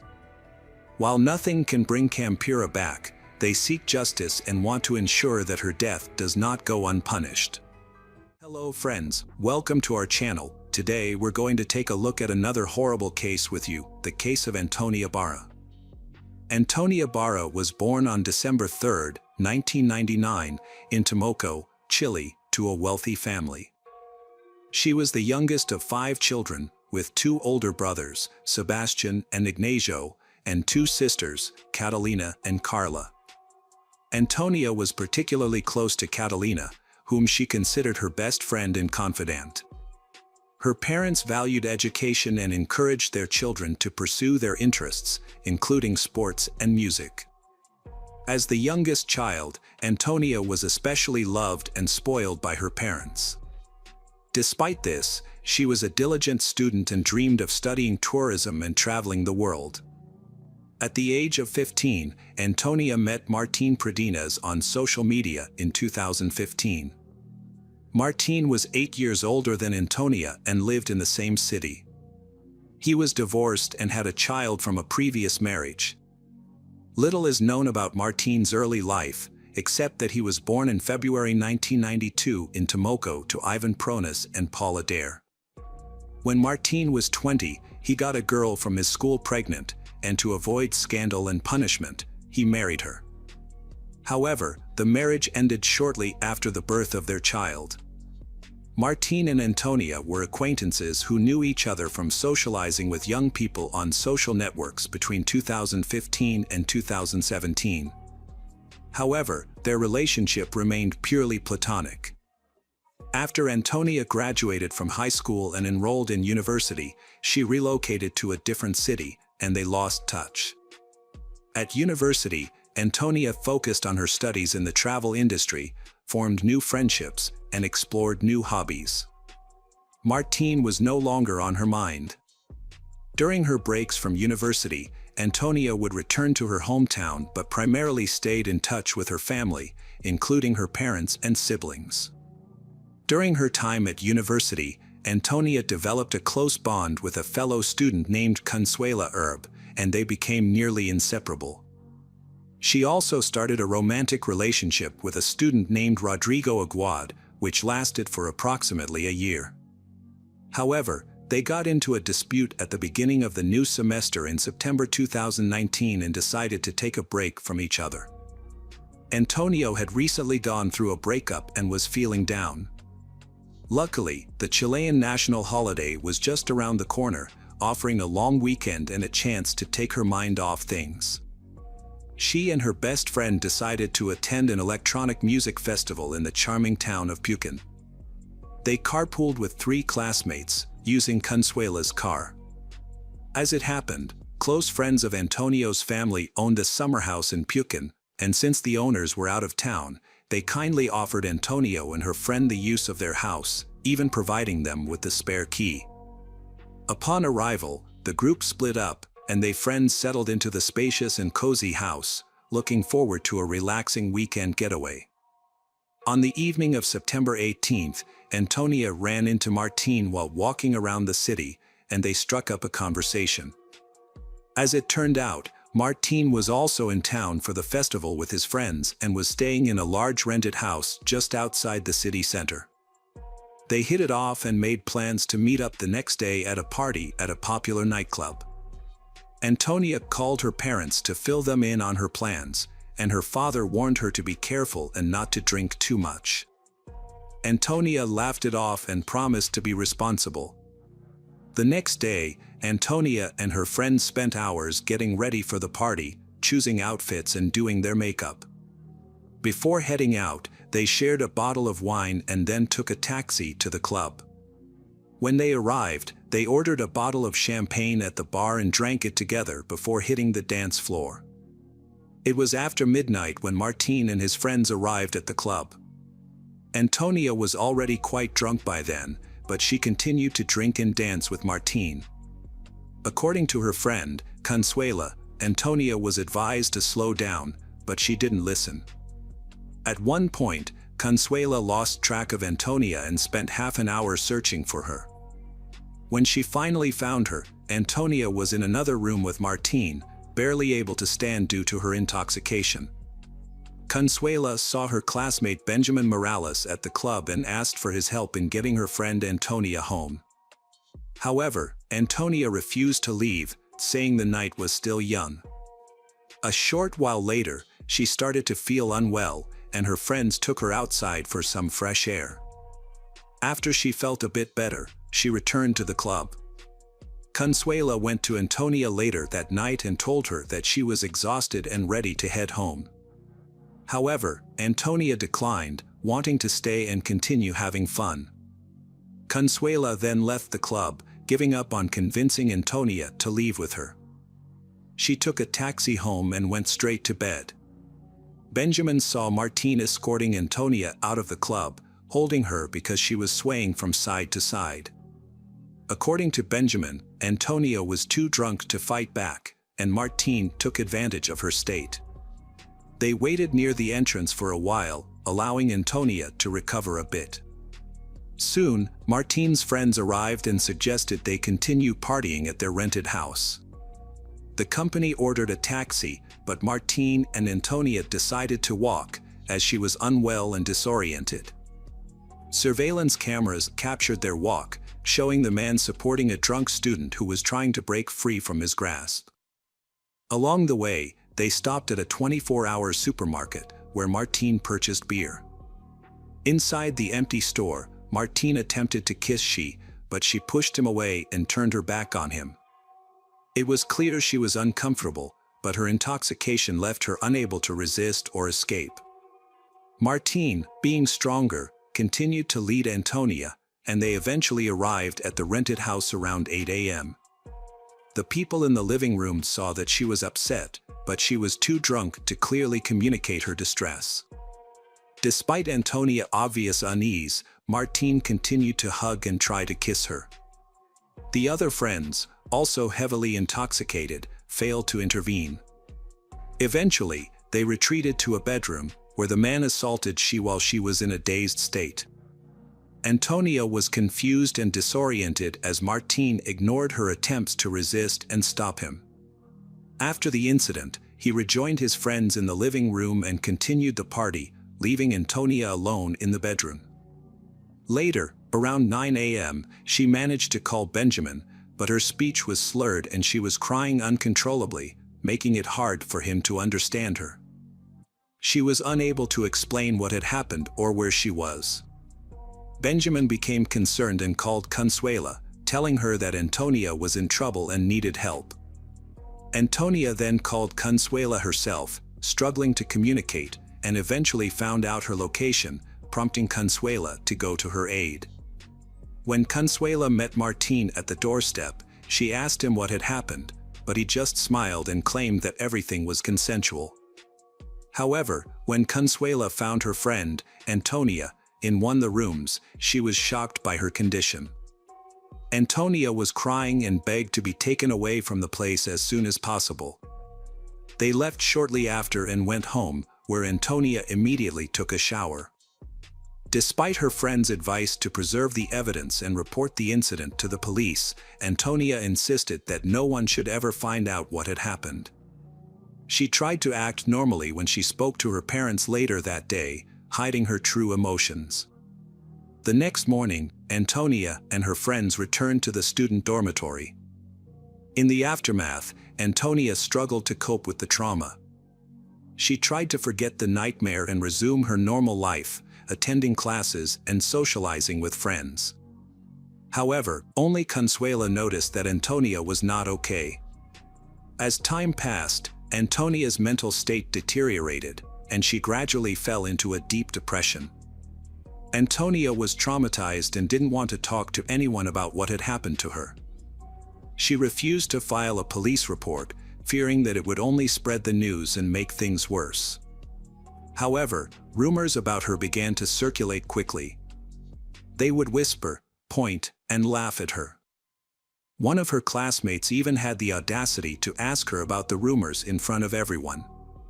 However, what sent Antonia over the edge was a phone call from Rodrigo, her ex-boyfriend, with whom she still had strong feelings and had been holding on to the hope of rekindling their relationship. During the call, Rodrigo repeated all the rumors he had heard and told Antonia that he never wanted to see her again. Antonia broke down in tears, trying to defend herself and explain that the rumors were not true. But Rodrigo was unforgiving, using derogatory language to describe her and calling her promiscuous before hanging up. This conversation was devastating for Antonia, and she couldn't cope with the emotional pain. On Saturday, October 12, 2019, Antonia went to her parents' house, seeking comfort and solace with her family. Concern for Antonia's well-being grew as her relatives noticed a deep sadness in her eyes, despite her claims that everything was okay. Later that evening, she posted old childhood photos on social media, accompanied by a distressing message. The following day, after dinner with her family, Antonia retreated to her room on the third floor. Her sister Catalina checked on her about an hour later, but Antonia asked to be left alone, saying she wanted to sleep. Catalina granted her wish, turned off the light, and bid her a loving goodbye before leaving the room. 2 hours passed before their mother, Marcella, came to Antonia's room to announce that dinner was ready. After knocking on the door with no response, Marcella entered the room and initially thought Antonia was asleep. However, upon touching her hand, she was met with an unsettling stillness. Devastated, Marcella screamed for help, and the rest of the household rushed to the room.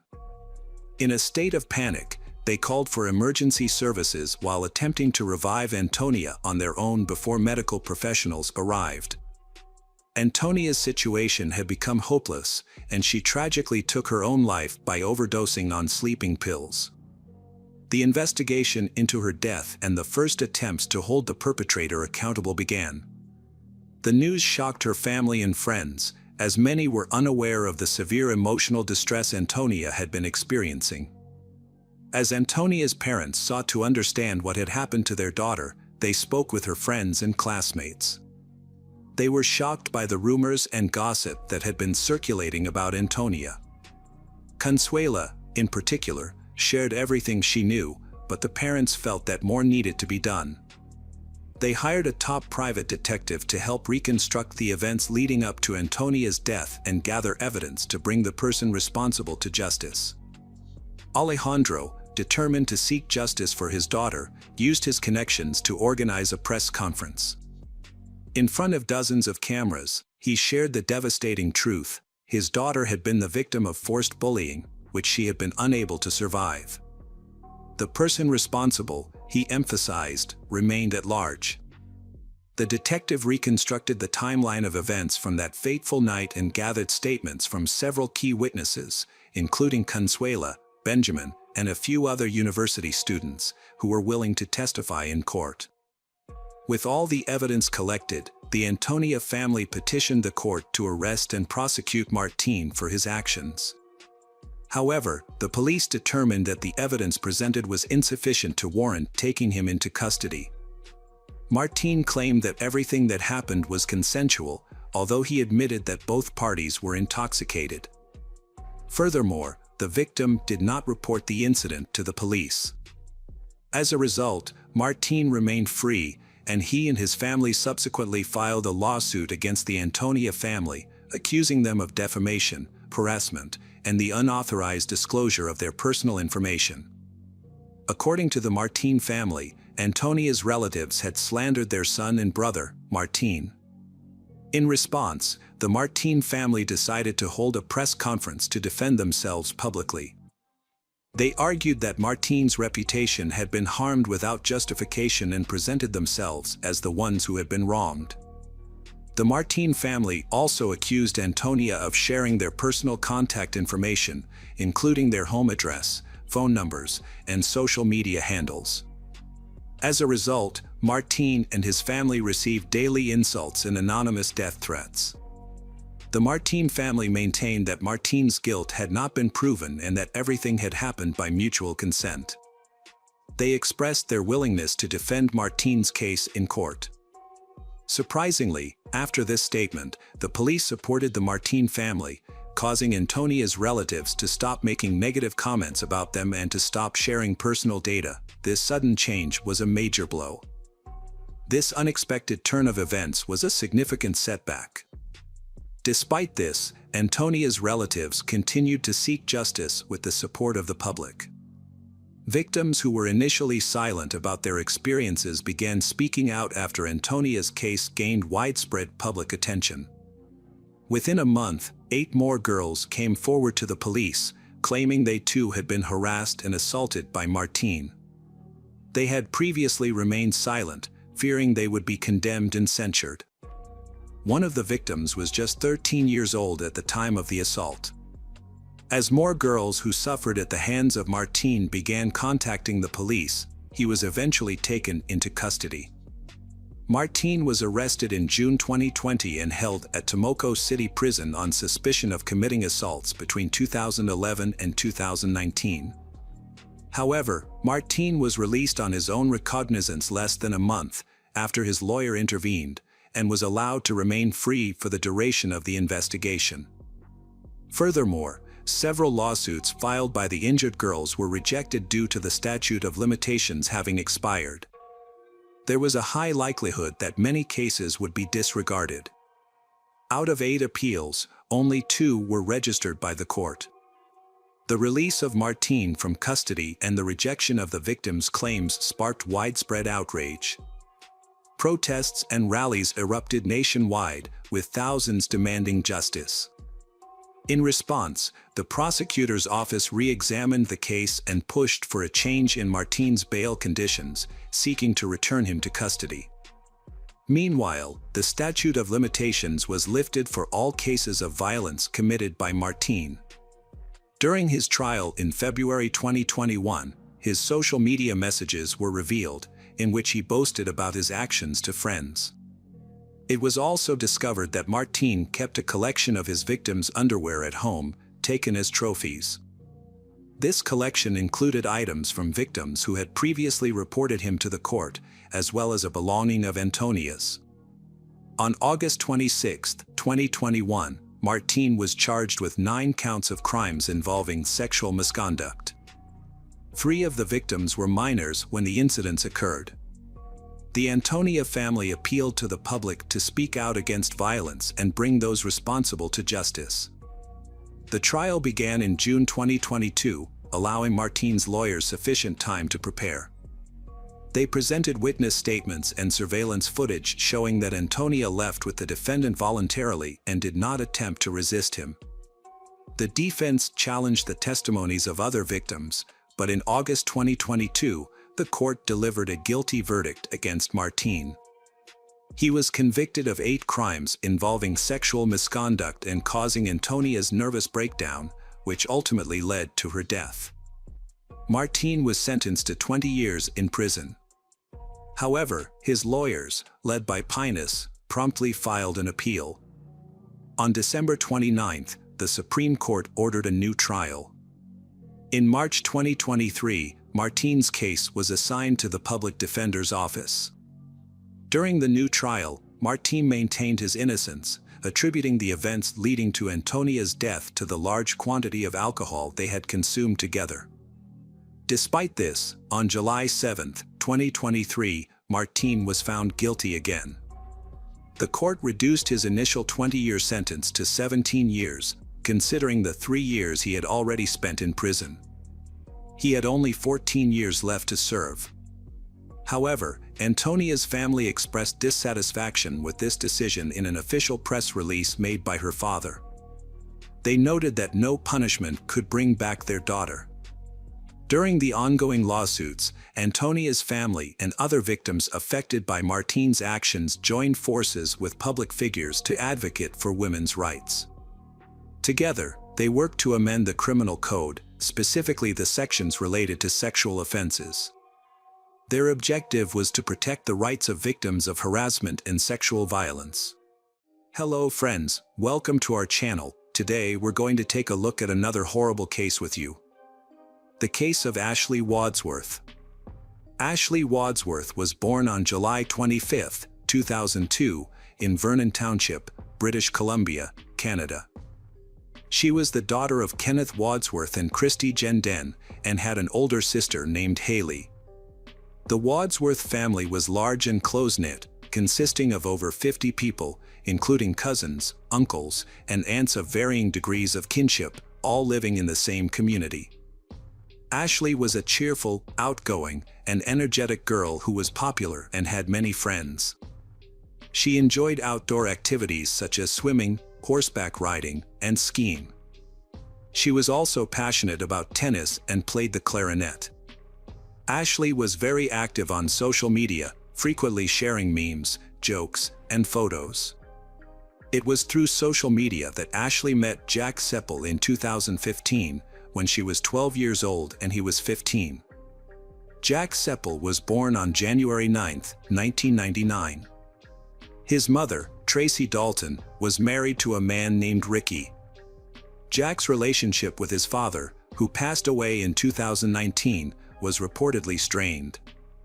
Jack did not communicate with his brother, Jordan, but he did stay in touch with his sister, Nadia. Apart from his mother and sister, Jack did not have many close relationships, preferring to interact with people primarily through the internet and video games. According to Jack's acquaintances, he had a mixed reputation in school. On the one hand, he was remembered as a charming, fun, and lively kid. On the other hand, they recalled his dark side, which emerged when he became angry and displayed aggressive behavior towards himself and others. A mutual friend introduced Jack to Ashley through social media, a common way for teenagers to meet and form virtual friendships. As their online relationship grew, Ashley and Jack became close virtual friends. At the time, Ashley didn't have a smartphone and used her family's computer to access social media, so her family was aware of her friendship with Jack. During their long-distance friendship, Jack had relationships with other girls, and Ashley also had typical teenage experiences. Although they occasionally stopped communicating, their connection never completely faded, and they continued to stay in touch over the years. As they grew older, Ashley and Jack's relationship evolved. They started communicating through video calls, which led to a more intimate and romantic relationship. Jack became a familiar figure to Ashley's family, who would often greet him warmly when they saw him talking to the guys. He also sent Ashley gifts, such as teddy bears and purses, on multiple occasions. Ashley's family and friends noticed that she had a tendency to compare every boy she met to Jack. However, due to the significant time difference between their locations, Jack lived in Essex, while Ashley was in Vernon. They struggled to find time to talk, often waking up too early and going to bed too late. As Ashley turned 15 in 2018, she began to express a desire to meet Jack in person. However, her family refused to let her travel alone to another continent. Like many young couples, they occasionally argued, and when Ashley would block Jack on social media during these fights, he would find ways to contact her again, creating new accounts or sending messages through his sister or acquaintances. This behavior was seen as disturbing and intrusive by Ashley's loved ones, but she continued to insist that Jack was a kind and compassionate person. In October 2018, Jack, who was 19 at the time, got a tattoo of Ashley's name on his arm when she was just 16. Her parents thought this display of affection was excessive and warned her to be cautious. However, Jack soon began exhibiting jealous and violent behavior. He would become angry if he suspected Ashley was talking to other guys, despite continuing to date other girls himself. He claimed Ashley was his favorite and swore his loyalty to her alone. This incident marked the beginning of a disturbing pattern of behavior. Ashley's friends and family grew increasingly concerned as Jack's behavior escalated. One day, Ashley called a friend who was at Jack's house, and he wouldn't let her leave.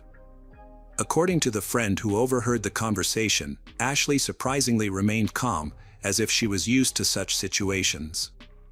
She simply asked Jack to stop being crazy. Ashley confided in her friends about the incident but didn't tell her parents. However, her friends strongly advised her to cut off all contact with Jack. Despite his history of fights and problematic behavior, Ashley and Jack continued to reconcile. At just 18 years old, Ashley had known Jack since her early teens, but she seemed unaware of the extent to which he had manipulated her from a young age. Ashley started working at fast food restaurants and department stores to save money for leisure activities.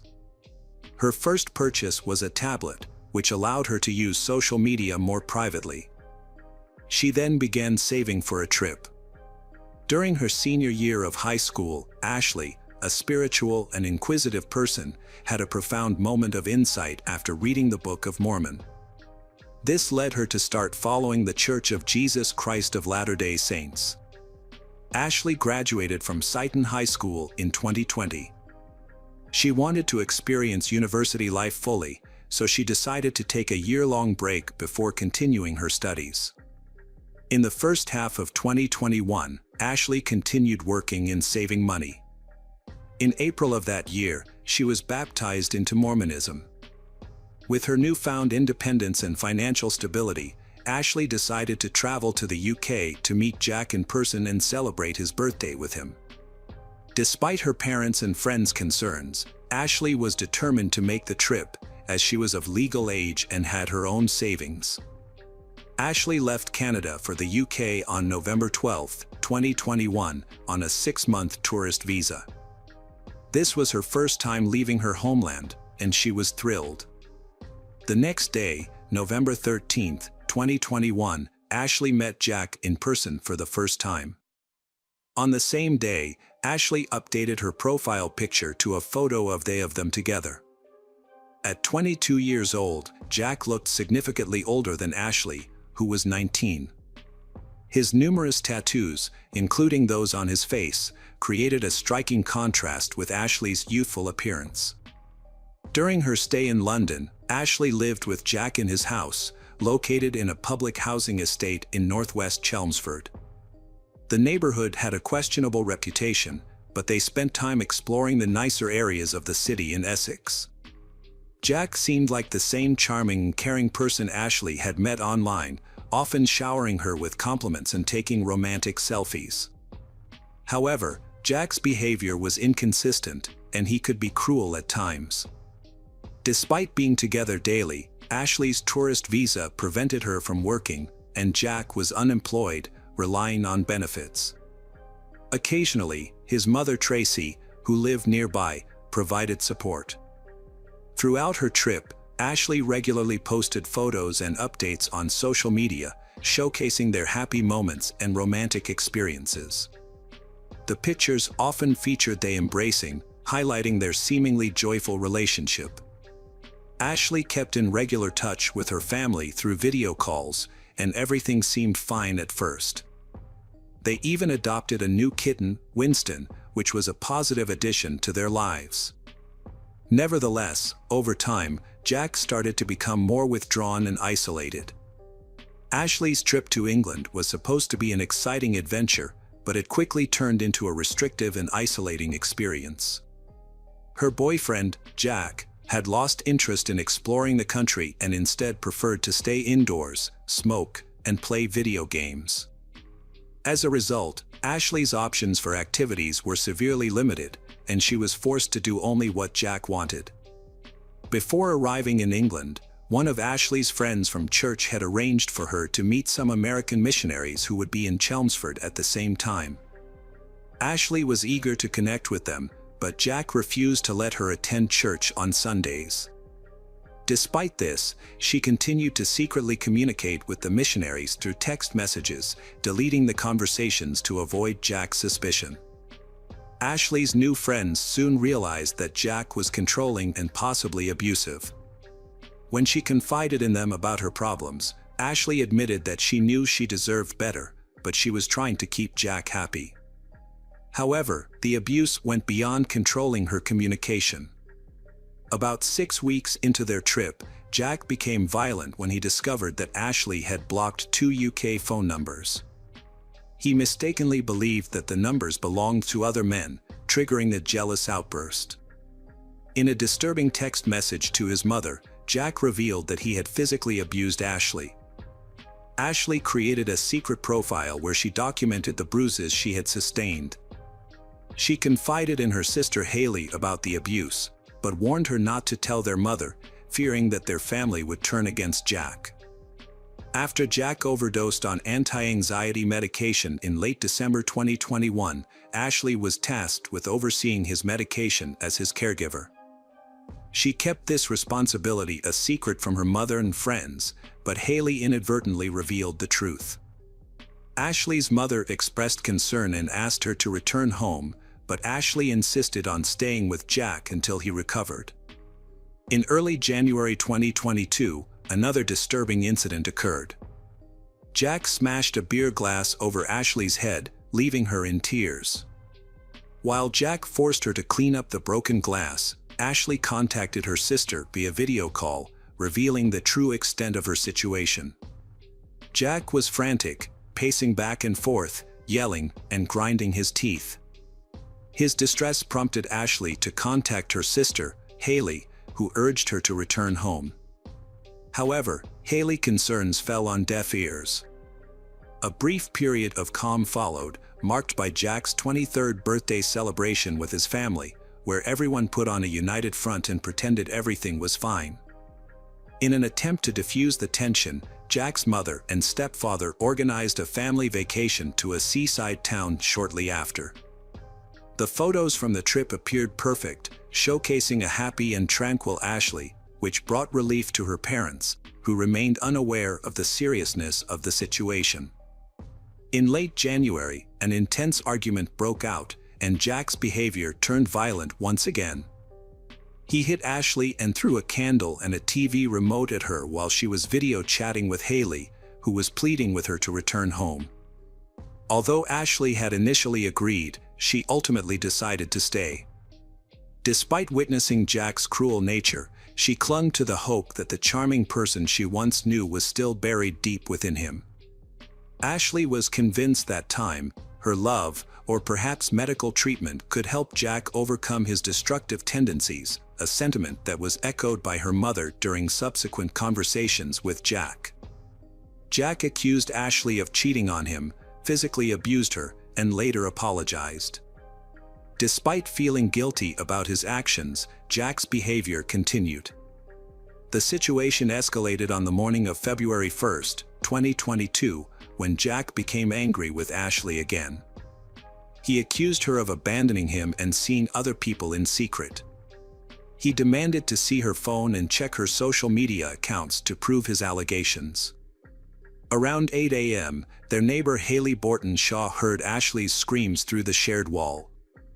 Ashley soon showed up at Jack's doorstep, drawing attention to the distressing situation unfolding between them.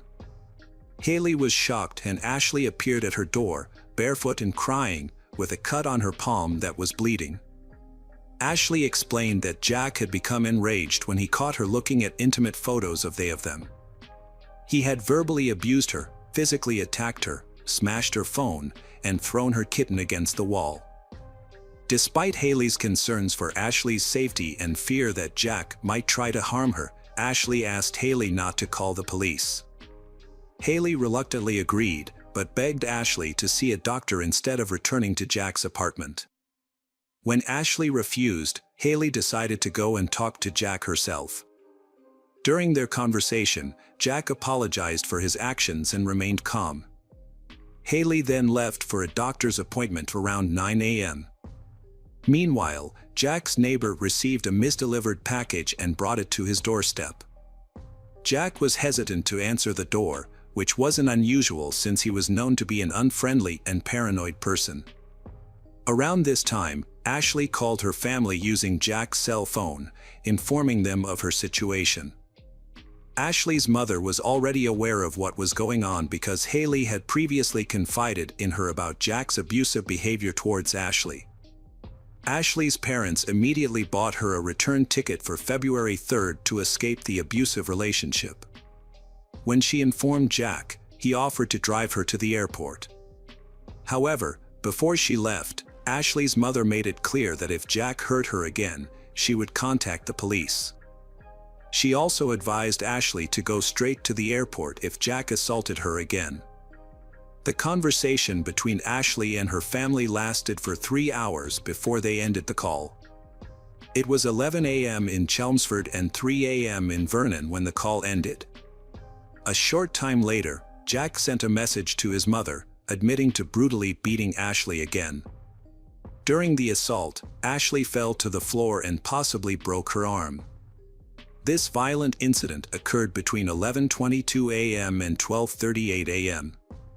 Ashley managed to send several messages to her family and friends using Jack's phone, but since it was nighttime, no one responded immediately. She also reached out to her friends at the church in Chelmsford, asking for help and describing the emergency. Unfortunately, these messages were not received until hours later, when it was too late to intervene. Between 12:38 and 12:45, Jack violently attacked Ashley, choking her until she lost consciousness. He then proceeded to the kitchen, retrieved an 11-centimeter knife, and repeatedly stabbed Ashley's chest and stomach around 100 times, ultimately ending her life. Following the attack, Jack updated his social media profile picture with a photo of himself and Ashley, accompanied by the caption, "Always mine."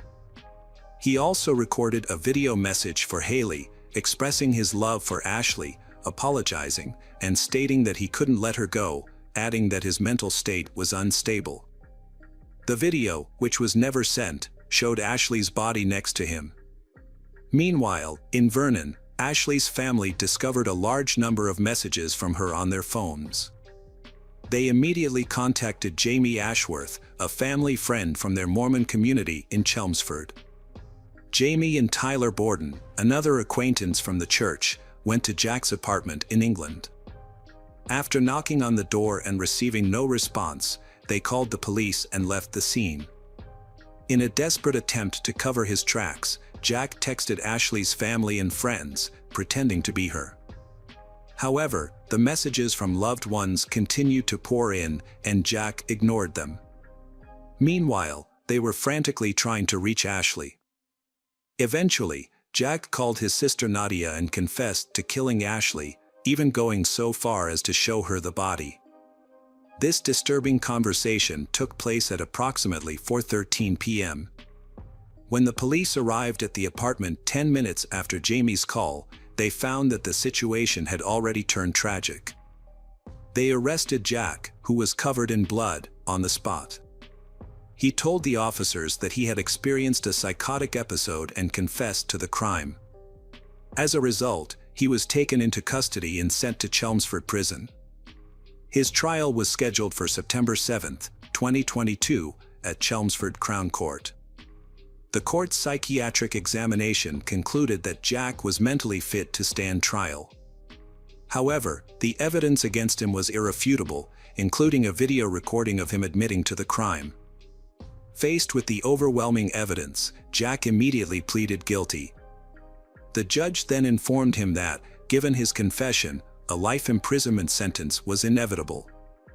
At the hearing, which took place under Judge Edward Murray at Chelmsford Crown Court, prosecutor Simon Spence detailed Jack's extensive criminal history, which dated back to his teenage years. During the hearing, Ashley's parents learned the disturbing truth about Jack. Jack had a history of run-ins with the law, including arrests for stalking, kidnapping, and violent assault. He had also been issued multiple restraining orders, including against his mother and former girlfriend. The revelation of Jack's extensive criminal record shocked and devastated Ashley's parents, who had never suspected the true nature of the man who had taken their daughter's life. During the hearing, the prosecution and defense discussed a letter written by Jack from prison, in which he apologized for his actions. The letter was later released to the media by Judge Murray, who cited the importance of transparency in the justice system. In the letter, Jack expressed regret to Ashley's family, especially her mother and sister Haley, acknowledging that nothing could undo the harm he had caused. Jack accepted responsibility for his actions and acknowledged that his mental state contributed to the tragedy. He also claimed to have previously discussed his mental health with Ashley. Ultimately, Jack was sentenced to life in prison with the possibility of parole after 23 years. Hello friends, welcome to our channel. Today we're going to take a look at another horrible case with you, the case of Dana Ireland. Dana Marie Ireland was born on December 12, 1968, in Fort Belvoir, Virginia, to John Ireland and Mary Louise Crank. She was the youngest daughter, with an older sister, Sandra, who was 7 years her senior. In 1991, when Dana was 23, she visited her sister in Hawaii with her parents. On December 24th, Dana borrowed her sister's bike for a ride. However, she never returned. Her bike, shoe, and a clump of hair were later found on the side of the road, but Dana was nowhere to be seen. The condition of the bike suggested that Dana had been struck by a vehicle. The impact was severe, causing significant damage to the bike's wheels and steering wheel. Unfortunately, hopes that the driver who hit Dana had taken her to the hospital were short-lived. Tragically, Dana was found 5 miles from where her bike was discovered. She had suffered severe injuries to her body and head, and her lower body was exposed. The evidence suggested that Dana had not only been hit by a car but had also been taken advantage of while she was vulnerable. Nurse Jerry Gallagher is haunted by a traumatic event that occurred on Christmas Eve 1991. A friend, Brian, arrived at her home on Satellite Road in a rural area 25 miles southeast of Hilo. He had found she, Dana Ireland, severely injured and in need of medical attention. Gallagher, who was licensed to provide care, accompanied Brian to the scene, just a mile from her house. Upon arrival, she found Dana lying on the ground, naked from the waist down, with severe bruises on the inner sides of her legs. Gallagher attempted to administer first aid using a kit, but Dana's most critical injury was a severe head wound on the back of her skull. When Gallagher inquired about her identity, Dana's response was incoherent, seeming to utter the words, "is land." Gallagher then asked who was responsible for her condition, but Dana's answers remained unclear. Dana did, however, repeatedly request Gallagher to return her keys so she could drive home. Gallagher made an effort to keep her awake while awaiting further assistance. Due to the area's lack of phone services, significant delays occurred before an ambulance finally arrived more than 2 hours after the initial call for help. Moreover, further complications arose when the emergency services dispatcher mistakenly relayed the wrong location for the incident. These factors collectively resulted in an additional 34-minute delay for Dana to receive the medical attention she required. Gallagher had considered driving Dana to the hospital himself, but she was worried that moving her could cause further injury. She has since struggled with the decision and the fact that it took so long for help to arrive. An ambulance finally brought Dana to Hilo Hospital at 7:56 p.m. Unbeknownst to her parents, John and Mary Louise, who were searching for her, Dana was the injured woman being treated at the hospital. They had found her damaged bicycle by the side of the road and were trying to locate her. At the time, Mary thought someone had hit Dana and taken her to the hospital. John stayed near the bike while Mary and their eldest daughter Sandra went to the hospital to look for Dana. When the ambulance arrived with Dana, Mary and Sandra were already there. Despite the doctor's best efforts, they were unable to save Dana. She was pronounced dead at 12:25 a.m. due to severe injuries sustained in a motor vehicle accident, including blood loss and trauma to her head, pelvis, and abdomen. Dana's family was shocked by her death, which permanently altered their lives. As time passed, they would face another challenge, a long and arduous search for suspects and subsequent trials. The police investigation was described by local newspapers as intense. They discovered a T-shirt at the crime scene that belonged to the perpetrator. They also seized a sheet from the hospital with semen stains on it, which was crucial evidence since Dana had semen on her body when she was admitted. Furthermore, a bite mark on Dana's body matched the teeth print of her attacker. The authorities obtained a DNA sample from the perpetrator, but this was of limited use in 1991. The tire tracks from the bike and the secluded area where it was found provided few leads. Despite interviewing residents, the investigators could not find any witnesses who saw the car that hit Dana's bike, likely due to the remote location and poor road conditions, which deterred cars from traveling there frequently. The investigation into the Dana Ireland case had reached a dead end due to a lack of witnesses and evidence. However, a breakthrough occurred when John Gonsalves contacted the Hawaii County Police in May 1994. Gonsalves was involved in a high-profile case involving illegal substances, but he received a suspended sentence due to his cooperation with the police. Gonsalves revealed that his half-brother, Frank Pauline, had important information about the Dana Ireland case. Frank Pauline stated that brothers Albert Ian Schweitzer and Sean Schweitzer were involved in the attack on Dana Ireland. The Schweitzer family lived next door to the Frank Pauline family, and their families did not get along. According to Frank Pauline, he was present when the Schweitzers attacked Dana Ireland. They allegedly ran her over, put her in the trunk, and took her to another location. Based on Frank Pauline statements, the police made Albert Schweitzer, Sean Schweitzer, and Frank Pauline the main suspects in the case. Frank Pauline Jr. was born on April 27, 1973, in Fremont, California, to Frank Sr. and Patricia Pauline. He grew up in Puna, Hawaii, where he became a father of 3 sons by the age of 20. However, Frank had a history of run-ins with the law, starting at the age of 9.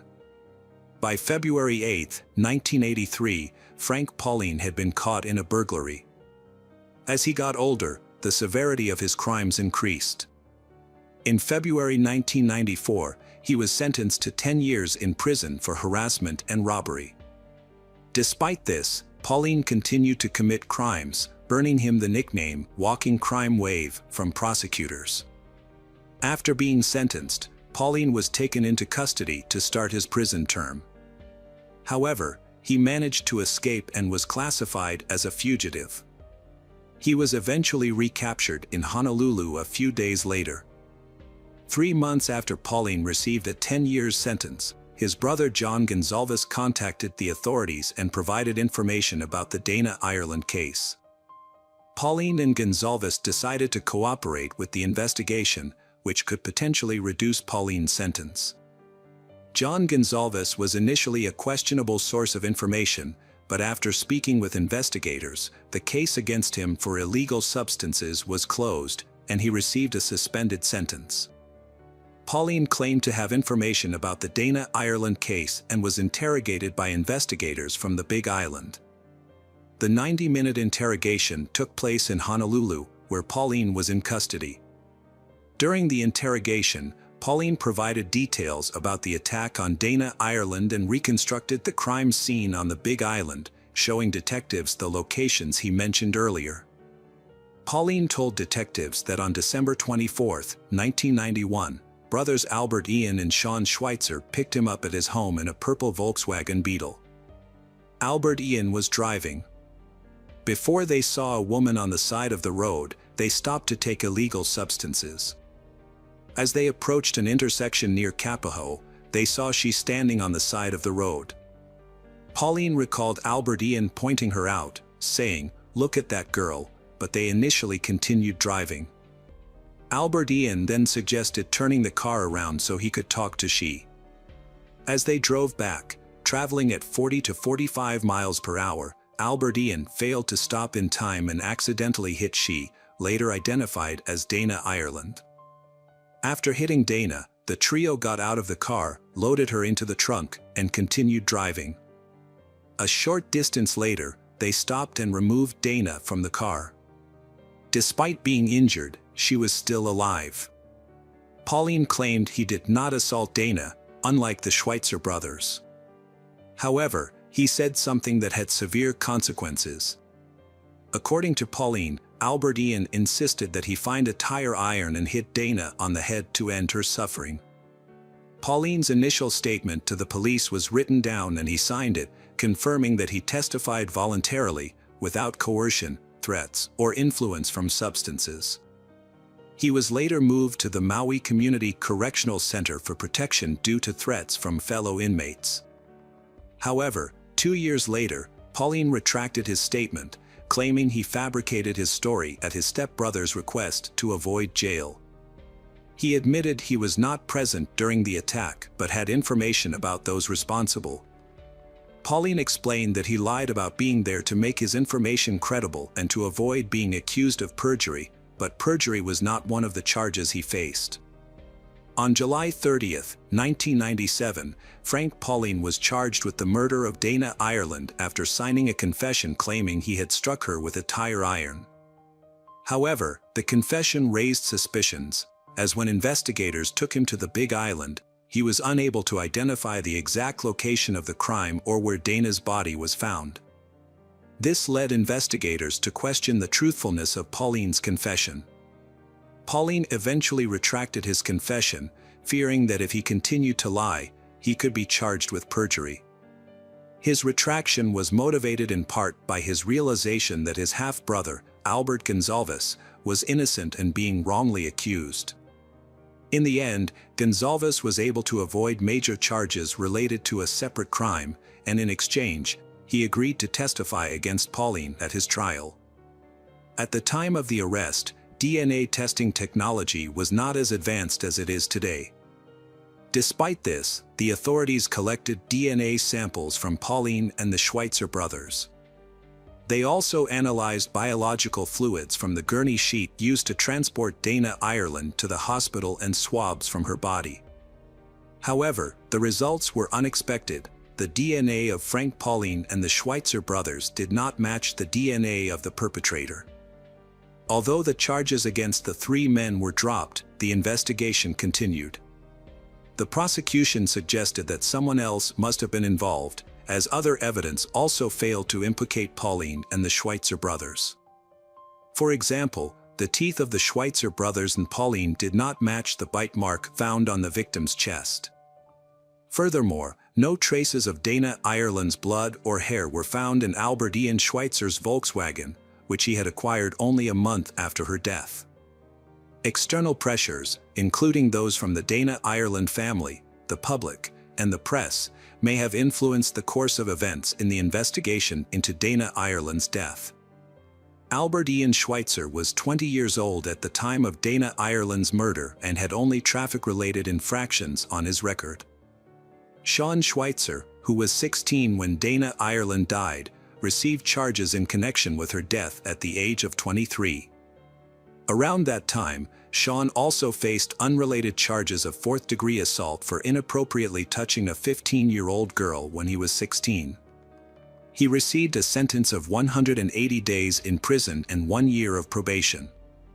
Despite their records showing a pattern of questionable behavior, DNA testing cleared all three suspects involved in the Dana Ireland case of her murder.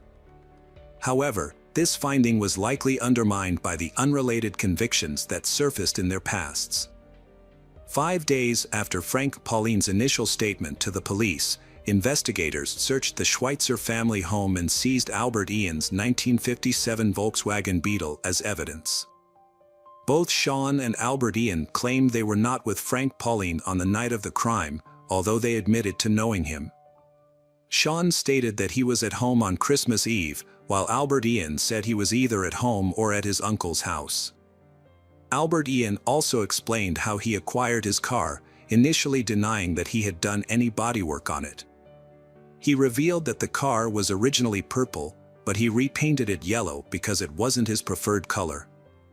The Schweitzer brothers' lawyers believed that Frank Pauline had falsely accused them due to a long-standing feud between their families. Nevertheless, the prosecution continued to pursue the case. On May 5, 1999, just days before the statute of limitations expired for some of the crimes committed against Dana Ireland, the police received a statement from Michael Ortiz, a cellmate of the Schweitzers and an associate of Gonzalez. This new information was seen as a potential breakthrough in the case. During questioning by authorities, Michael Ortiz claimed that Albert Ian Schweitzer had confessed to his involvement in the crime. Based on this testimony, Frank Pauline and the Schweitzer brothers were recharged in connection with Dana Ireland's death just 2 weeks later. This development raised suspicions and distrust among the public, as the information had come from a questionable source and had been revealed just days before the statute of limitations was set to expire. Frank Pauline was the first to face trial. The proceedings were highly emotional. Pauline professed his innocence, stating that he had lied when he initially confessed to being involved in Dana's murder. When taking the stand, Mary Ireland recounted receiving the devastating news about her daughter. She described the distressing scene: a bicycle on the road, a shoe, and a lock of hair. However, the witnesses who linked Pauline to the crime had checkered pasts and stood to gain from implicating him. Among those who benefited from Pauline being found guilty was his half-brother, Gonzalez, who became a witness for the prosecution. Witness William Chung, who also testified against Pauline, said Pauline confessed his involvement in this crime. However, when asked if he saw Pauline in the courtroom, he pointed to another person, although Frank Pauline was there. The jury also saw Dana Ireland's bike, shorts, top, underwear, and a Jimmy's t-shirt recovered from the scene.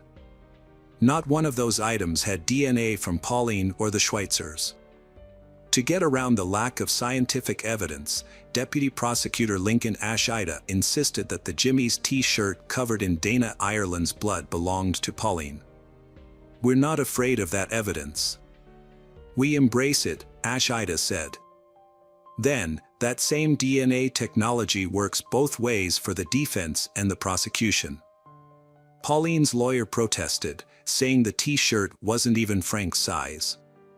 Nevertheless, the jury found that the evidence and assumptions presented at the trial were enough to convict Pauline.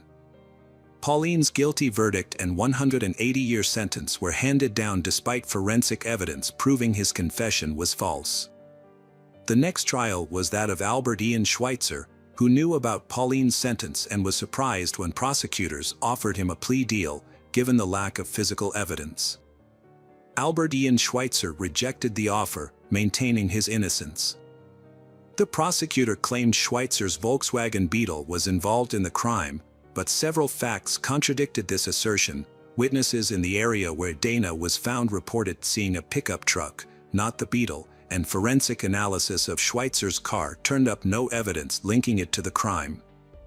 Furthermore, Schweitzer only became the official owner of the Volkswagen in January 1992. Albert Ian Schweitzer was sentenced to 130 years in prison based on the testimony of Michael Ortiz, who claimed Albert Ian had confessed to the crime, and evidence of scratches on Albert Ian's car bumper. After seeing his brother convicted, Sean Schweitzer initially wanted to prove his innocence but eventually decided to take a plea deal due to concerns about the justice system failing him again. As part of his agreement with the prosecutor's office, Sean Schweitzer was required to testify against his brother and Frank Pauline, who were accused of playing a role in Dana Ireland's death. He was also required to take a polygraph test to prove his honesty. The polygraph test was administered on March 24, 2000, by an examiner from the State Attorney General's office. However, the test results showed that Sean was not truthful about his involvement in the crime. Despite this, he was still allowed to plead guilty to the lesser charges of kidnapping and involuntary deprivation of life. There was a discrepancy in the court records regarding the polygraph test results. Deputy Prosecutor Lincoln Ashida initially stated that Sean had failed the test, but later claimed that he had passed it. Sean was ultimately sentenced to 5 years probation, with credit for 18 months served.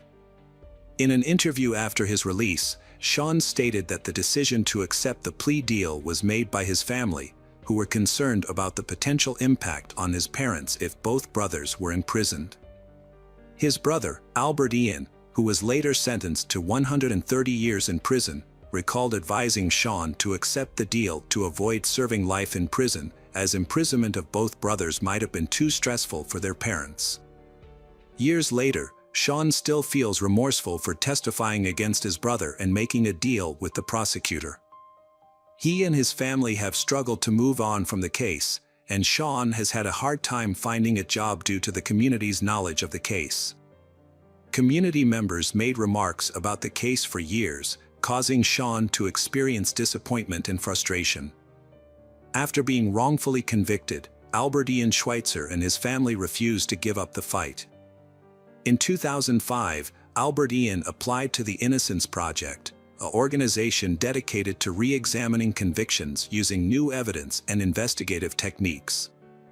The case eventually gained momentum in 2010 when students from the University of Hawaii, lawyers, and professors started re-investigating the old files from the Dana Ireland case. Local prosecutors authorized the investigation, which has spanned several years. Throughout this process, efforts continued to deliver the desired outcome, justice for Albert Ian. The goal was to rectify a miscarriage of justice and bring about restitution. The investigation's findings and the subsequent actions taken will bring truth and closure to the matter. Ultimately, the hope is that justice will prevail, and the issue will be laid to rest. Years passed and Mary Louise Ireland, Dana's mother, eventually passed away on her 92nd birthday in 2016. Meanwhile, Linda battled breast cancer, which made it difficult for her to visit her son, Albert Ian. When Linda finally had the chance to see Albert Ian for the very last time, she was heartbroken. During this emotionally charged visit, Albert Ian expressed a final wish to his mother. He didn't want her to leave him, and the thought of saying goodbye was unbearable. He had always found it hard to see the people he loved leave, especially after losing his grandmother. Albert Ian confided in his mother that it was his greatest fear, losing those closest to him, and that he never wanted to have to say goodbye to her again. A DNA expert, Nancy Dinh, testified at the trial after retesting evidence using advanced methods that were not available during the original trials. She explained that technology has improved significantly since 2000, allowing for the detection of details that were previously invisible. Contrary to the 2000 authorities' claim that Frank Pauline's and the Schweitzer brothers' DNA was not on the T-shirt due to excessive amounts of Dana Ireland's blood, scientists from the Innocence Project used modern technology to distinguish between Dana's DNA and other DNA on the T-shirt. They also found seminal fluid and sweat from the armpit on the T-shirt.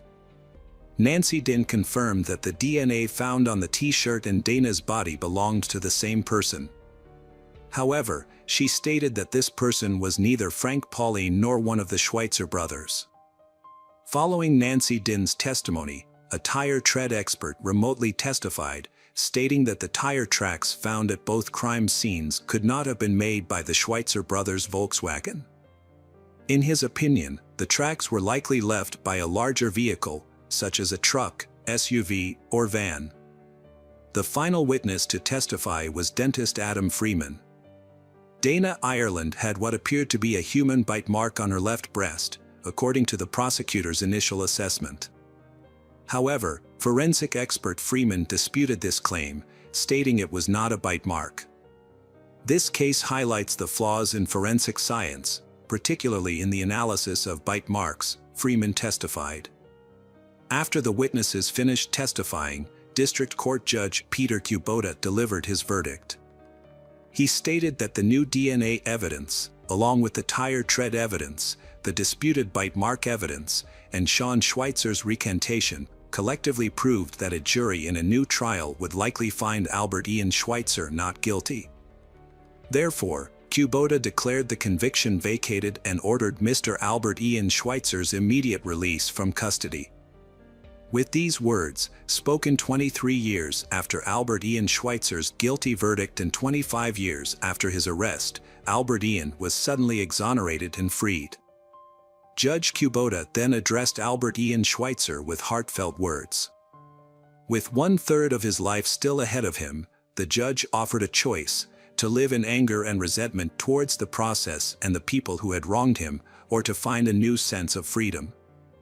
Kubota suggested that Albert Ian make the most of this opportunity, surrounded by his family, who had come to support him. Freed from his handcuffs, Albert Ian hugged his lawyers and then his family members, including some he had not seen in decades. His mother was overcome with emotion in his arms. Albert Ian's young son, who had grown up without his father, was also in the courtroom and shared a hug with him. His younger brother, Sean, was there too, with a warm smile and open arms. As a result of Albert Ian's acquittal, his brother Sean's lawyer is now seeking to have his own criminal record cleared.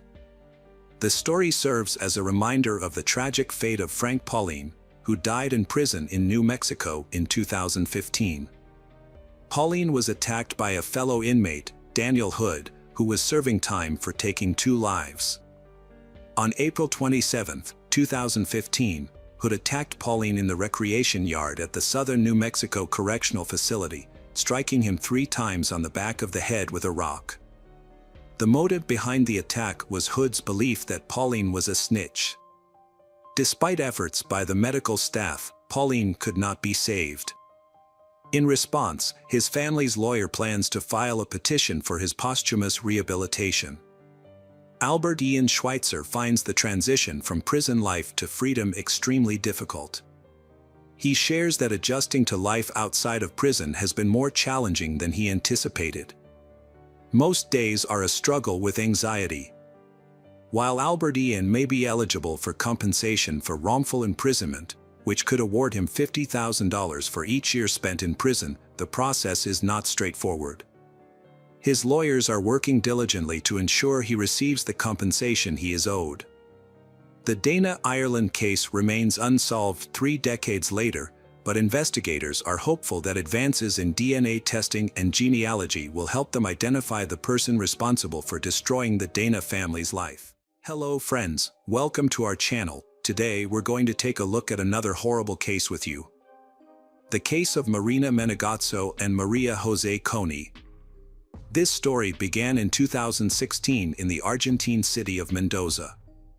On January 10th, 2 young women, 21-year-old Marina Menegazzo and 22-year-old Maria Jose Coney, embarked on a highly anticipated trip. Unfortunately, their journey ultimately led to one of the most publicized investigations in Latin America over the past decade.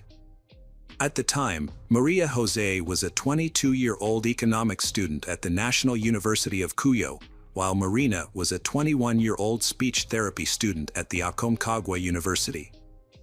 Both women volunteered for an organization that assisted homeless individuals. According to friends and acquaintances, they were 2 bright and cheerful young women who were extremely close to their families. Marina Menegazzo and Maria Jose Coney embarked on a trip with 2 friends, but the group eventually parted ways. They girls continued their journey, which began on January 10th. Their route can be tracked through Maria Jose Coney's Instagram posts. On January 13th, they were in Cusco, Peru, an ancient city that was once the capital of the Inca Empire. The next day, January 14th, another photo was posted, also taken in Cusco. A subsequent image was published on January 15th, showing they on a railway bridge near the Machu Picchu hydroelectric power plant. Machu Picchu is a famous ancient Inca city, often referred to as the city above the clouds, and is a UNESCO World Heritage Site. Maria Jose Coney and Marina Menegazzo had about 10 days of vacation left and were in no rush to return home. They decided to revisit Montañita, the town in Ecuador where their trip had begun. On February 22nd, Maria Jose Coney posted a photo of herself with Marina Menegazzo on Instagram, which would be her last post. On the same day, they contacted their families in Argentina to let them know they would be returning soon. They planned to take a bus from Ecuador to Lima, Peru, where they would spend the night at a friend's house. From Lima, they would fly to Santiago, Chile on February 25th, and then take a bus to their hometown of Mendoza, Argentina. They informed their relatives that they would be unreachable by phone for a few days due to poor signal reception. However, when their relatives tried to contact them, they were unable to get in touch. As the days passed, there was no activity on Maria Jose Coney and Marina Menegazzo's social media accounts, causing their relatives to become increasingly worried. Marina Menegazzo's sister took to social media to raise awareness about their disappearance. She posted a photo of they girls with a message stating that they had gone missing on Monday, the 22nd, in Montañita, Ecuador, and asked people to share the information. The families were eager to know if they had left the country and boarded a flight, but their attempts to contact the airline were met with no response. The family of Maria Jose Coney and Marina Menegazzo tried to get information from they were supposed to stay with before leaving, but they claimed they never showed up. The family then reported they missing to the emergency services in Ecuador and also contacted the Argentine consulate for assistance. The Argentine consulate got involved on February 27th and sent their fingerprints to Ecuador. This was done because a few days earlier, on February 25th, an unidentified woman's body was found in Montañita and taken to Guayaquil. The authorities compared the fingerprints from Argentina with those of the unidentified body and confirmed that the body was that of Maria Jose Coney. On Saturday, February 27th, police investigated the area where Maria Jose Coni's body was discovered and found the body of Marina Manazzo just 43 yards away. Like Marina Manazzo's body, Maria Jose Coni's was also wrapped in a plastic bag and duct tape. According to the Ecuadorian police, the killer attempted to conceal Marina Manazzo's body by placing an object on top of it, which initially prevented its discovery. During the autopsy, the medical expert determined that Maria Jose Coni's death was caused by severe blunt force trauma to the head. Her injuries also included a broken leg, a broken toe, and what authorities described as genital injuries. Additionally, markings on her wrist suggested that she had been restrained. Marina Manazzo died from 6 stab wounds to the neck and had similar wrist markings, indicating that she had also been tied up. Their deaths occurred on February 23. Toxicology tests revealed that their blood contained a high amount of a psychiatric medication. Based on the circumstances of their deaths, police believed that they had not taken the medication voluntarily and may not have even known they had ingested it. It is likely that someone had mixed the medication into their food or drinks without their knowledge. A breakthrough in the case came just 24 hours after the discovery of the second body. The President and Interior Minister of Ecuador announced that the police had made an arrest, sparking mixed emotions among the victims' families. Alberto Segundo Mina Pon, 33, and Aurelio Eduardo Rodriguez, 39, were taken into custody and quickly confessed to the crime, revealing the events that had transpired. Physical evidence found at the home of one of the suspects, Mina Pon, included bloodstains. The police also recovered Marina's phone, backpack, and other belongings near the house. The rapid arrest and immediate confession of the men were met with skepticism by those following the case, leaving many with unanswered questions. Ecuador's Minister of the Interior, José Serrano, claimed that they checked out of their hotel room on February 22 at 2 p.m. According to the men's story, they had their money stolen at the hotel, prompting them to hitchhike to Lima. However, the hotel owner disputed this claim, stating that there was no evidence of theft. Marina Manazzo and Maria Jose Coni's families found this explanation hard to believe, particularly since they had credit cards that they could have used if they encountered financial difficulties. The lack of activity on the credit cards suggested that either someone stole both the cash and cards or that the men's story was not true. Moreover, they could have accessed the funds in their account without needing the physical card, but they didn't use the money to book travel or accommodations online. According to Ecuador's Minister of the Interior, Marina Manazzo and Maria Jose Coni's entered a bar and requested 2 glasses of water because they were thirsty and had no money. The bar owner corroborated this account, stating that she provided them with water due to their financial situation. However, it remains unclear whether the money was actually stolen. The minister continued by referencing the testimony of the suspects, who had already confessed to their guilt. One of the suspects, Pon, stated that around 8 p.m. on that day, Rodriguez informed him about 2 Argentinian girls in a bar. Pon and Rodriguez approached they and started a conversation, during which Marina Manazzo and Maria Jose Coni explained that they were hitchhiking to Lima because they lacked the funds for a bus ticket. This version of events raises several questions. They had purchased plane tickets from Lima to Santiago, Chile, which is over 1,000 miles away. It seems illogical that they would try to save money by hitchhiking and risk missing their flight, which was scheduled for February 25. This conversation with Pon allegedly took place on the evening of February 22, making their decision even more puzzling. However, local police found witnesses who corroborated this unusual story. Since Marina Manazzo and Maria Jose Coni had no money for a hotel or hostel and needed a place to stay for the night, Pon offered to let them stay at his house. They accepted his offer. A taxi driver was found who confirmed that he drove Marina Manazzo, Maria Jose Coni, and Pon to Pon's home. This picture is of the house where Pon resided. After that, Pon returned to the bar with Rodriguez, as reported by Ecuadorian authorities, and continued drinking. Meanwhile, Marina Manazzo and Maria Jose Coney were left alone in the house. The intoxicated men returned home around 2:30 a.m., but Marina Manazzo and Maria Jose Coney were no longer there. The police investigation revealed that Marina Manazzo va Maria Jose Coney had visited a nearby store to purchase soda before returning to the house. A store cashier confirmed this, indicating that Marina Manazzo va Maria Jose Coney still had some money on them. According to Pon's account, when they returned to the house, he stayed in one room with Maria Jose Coney, while Rodriguez was in another room with Marina Manazzo. Pon admitted that he attempted to persuade Maria Jose Coney into a romantic encounter, but she resisted and tried to leave. In a fit of rage, Pon grabbed a stick and struck Maria Jose Coney on the head, killing her instantly. At the same time, he heard a scream coming from the other room. Upon entering the room, he found that Rodriguez had also taken Marina Manazzo's life.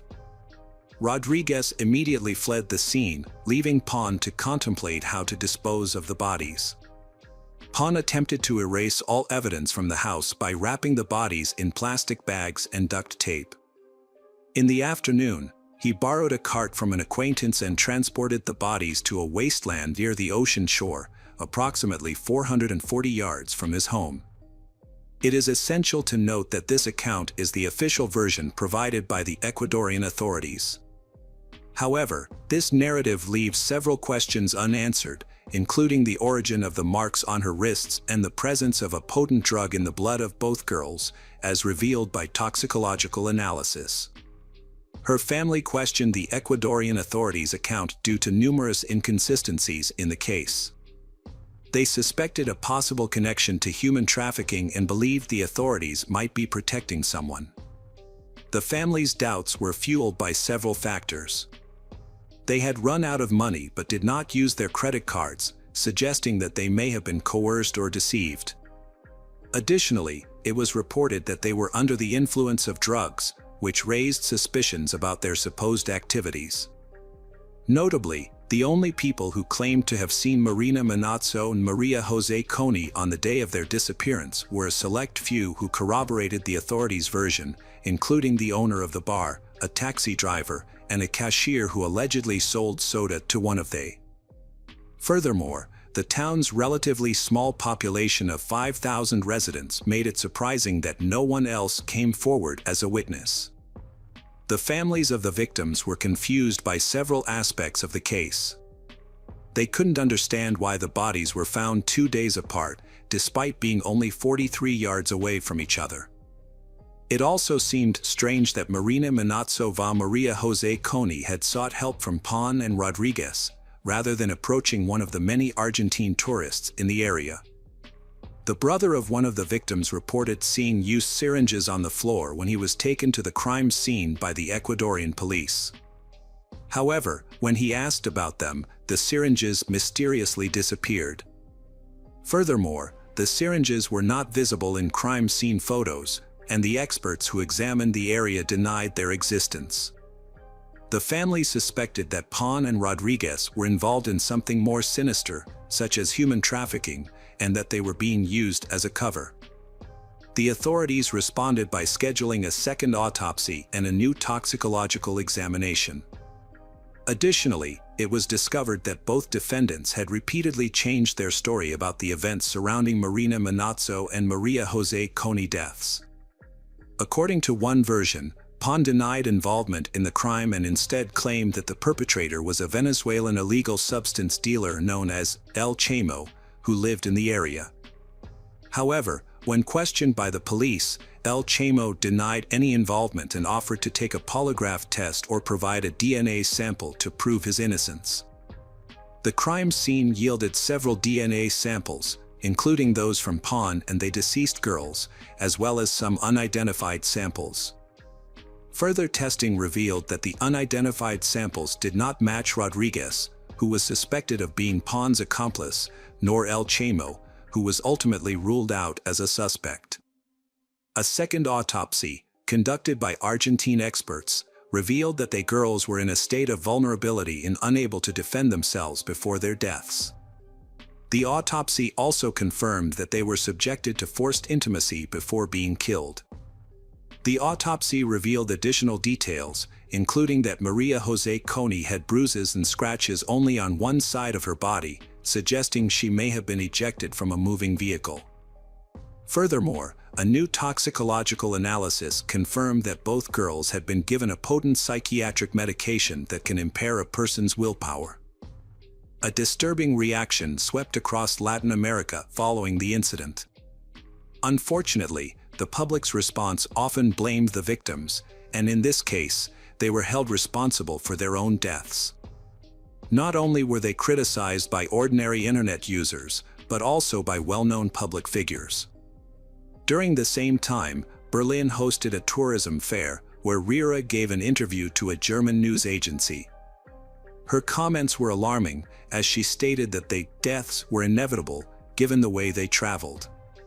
She also revealed that she had never visited Montenegro, a popular tourist destination, because it didn't match her social status. These comments were essentially victim blaming at the state level, which is a sad and concerning fact. Following an interview with Riva Dera, the Ecuadorian government issued an apology to the families of Marina Manazzo and Maria Jose Coney, and one woman was fired. Among those heavily criticized was Argentine psychiatrist Hugo Narton, who described they as favorable victims and implied that they provoked others to commit crimes. However, after intense backlash, Dr. Narton claimed he had been misunderstood and emphasized that he never intended to excuse or absolve criminals of their responsibilities. A Paraguayan student, Guadalupe Aosta, wrote a Facebook post in response to online comments that blamed Marina Manazzo and Maria Jose Coney for their tragic fate. The post went viral, receiving over 700,000 reposts in the first week. It began with the haunting words, "Yesterday, I was killed." The post went on to describe the violent events. "I refused to be touched, and they smashed my skull open with a stick, leaving me broken. They put me in a black plastic bag, sealed with duct tape, and threw me on the beach, where I was later found a few hours later. The aftermath of my death was more devastating than the act itself. When my body was found, no one bothered to investigate who had taken my life. Instead, I was bombarded with irrelevant and insensitive questions. What was I wearing? Why was I alone? Why did I, a woman, dare to travel by myself? I was in a high-risk area, so what did I expect? The authorities even had the audacity to suggest to my parents that I must have done something wrong, that I must have broken some rule. In death, I realized that I was not considered equal to a man. My demise was somehow my fault, and that's the narrative that would be perpetuated. But if the headlines had read, 2 young men found dead, the public would have been outraged, demanding justice and severe punishment for the perpetrators. The response would have been vastly different if I were a man. I'm speaking out for myself and for all the women who have been silenced, marginalized, and oppressed. I'm speaking out for every woman who has had her dreams crushed and her life destroyed. I urge you to raise your voice, to fight for justice and equality. I'll be with you in spirit, and I promise that one day, there will be so many of us standing together that our voices cannot be silenced." The trial started on August 8, 2016, but was marred by several setbacks. The prosecutor changed 3 times, causing significant delays in the process. Despite these challenges, the prosecution presented a substantial amount of evidence, including witness statements and over 200 physical items collected from the crime scene. The police had found some of the victim's personal belongings, biological fluids, and phones at the house where the crime took place and in the surrounding area. During the trial, Pon maintained his innocence, claiming that his earlier confession was made under police pressure. This statement only reinforced the suspicions of the victims' families that the Ecuadorian authorities were withholding information. Meanwhile, Rodriguez altered his testimony, suggesting that Colombian dealers of illicit substances were involved in the deaths. In the trial's first week, the prosecutor revealed that he suspected additional individuals were involved in the case. This suspicion was based on the discovery of 3 more male DNA samples at the crime scene, in addition to the DNA of Rodriguez and Pon. Ultimately, the court found both Pon and Rodriguez guilty, sentencing them to 40 years in prison, the maximum penalty allowed under Ecuadorian law. In November 2016, Ecuadorian authorities arrested José Luis Pérez Castro, a 34-year-old man, after finding his DNA at the crime scene. Castro's defense team claimed that he had lived in the house a few weeks prior to the incident and that his DNA was present due to a dental infection.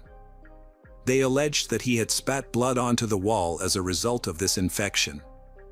However, the defense's explanation for the presence of Castro's DNA on the victims' bodies was that he must have touched an object or piece of furniture that the police had also handled, thereby transferring his DNA. This argument began to fall apart when a dentist testified in court. It was revealed that Castro had contacted the dentist 2 weeks after the bodies of Marina Manazzo and Maria Jose Coney were discovered, asking for a note to confirm his alleged dental infection. The dentist refused to provide the note, as he found no evidence of any health issues during his examination of Castro.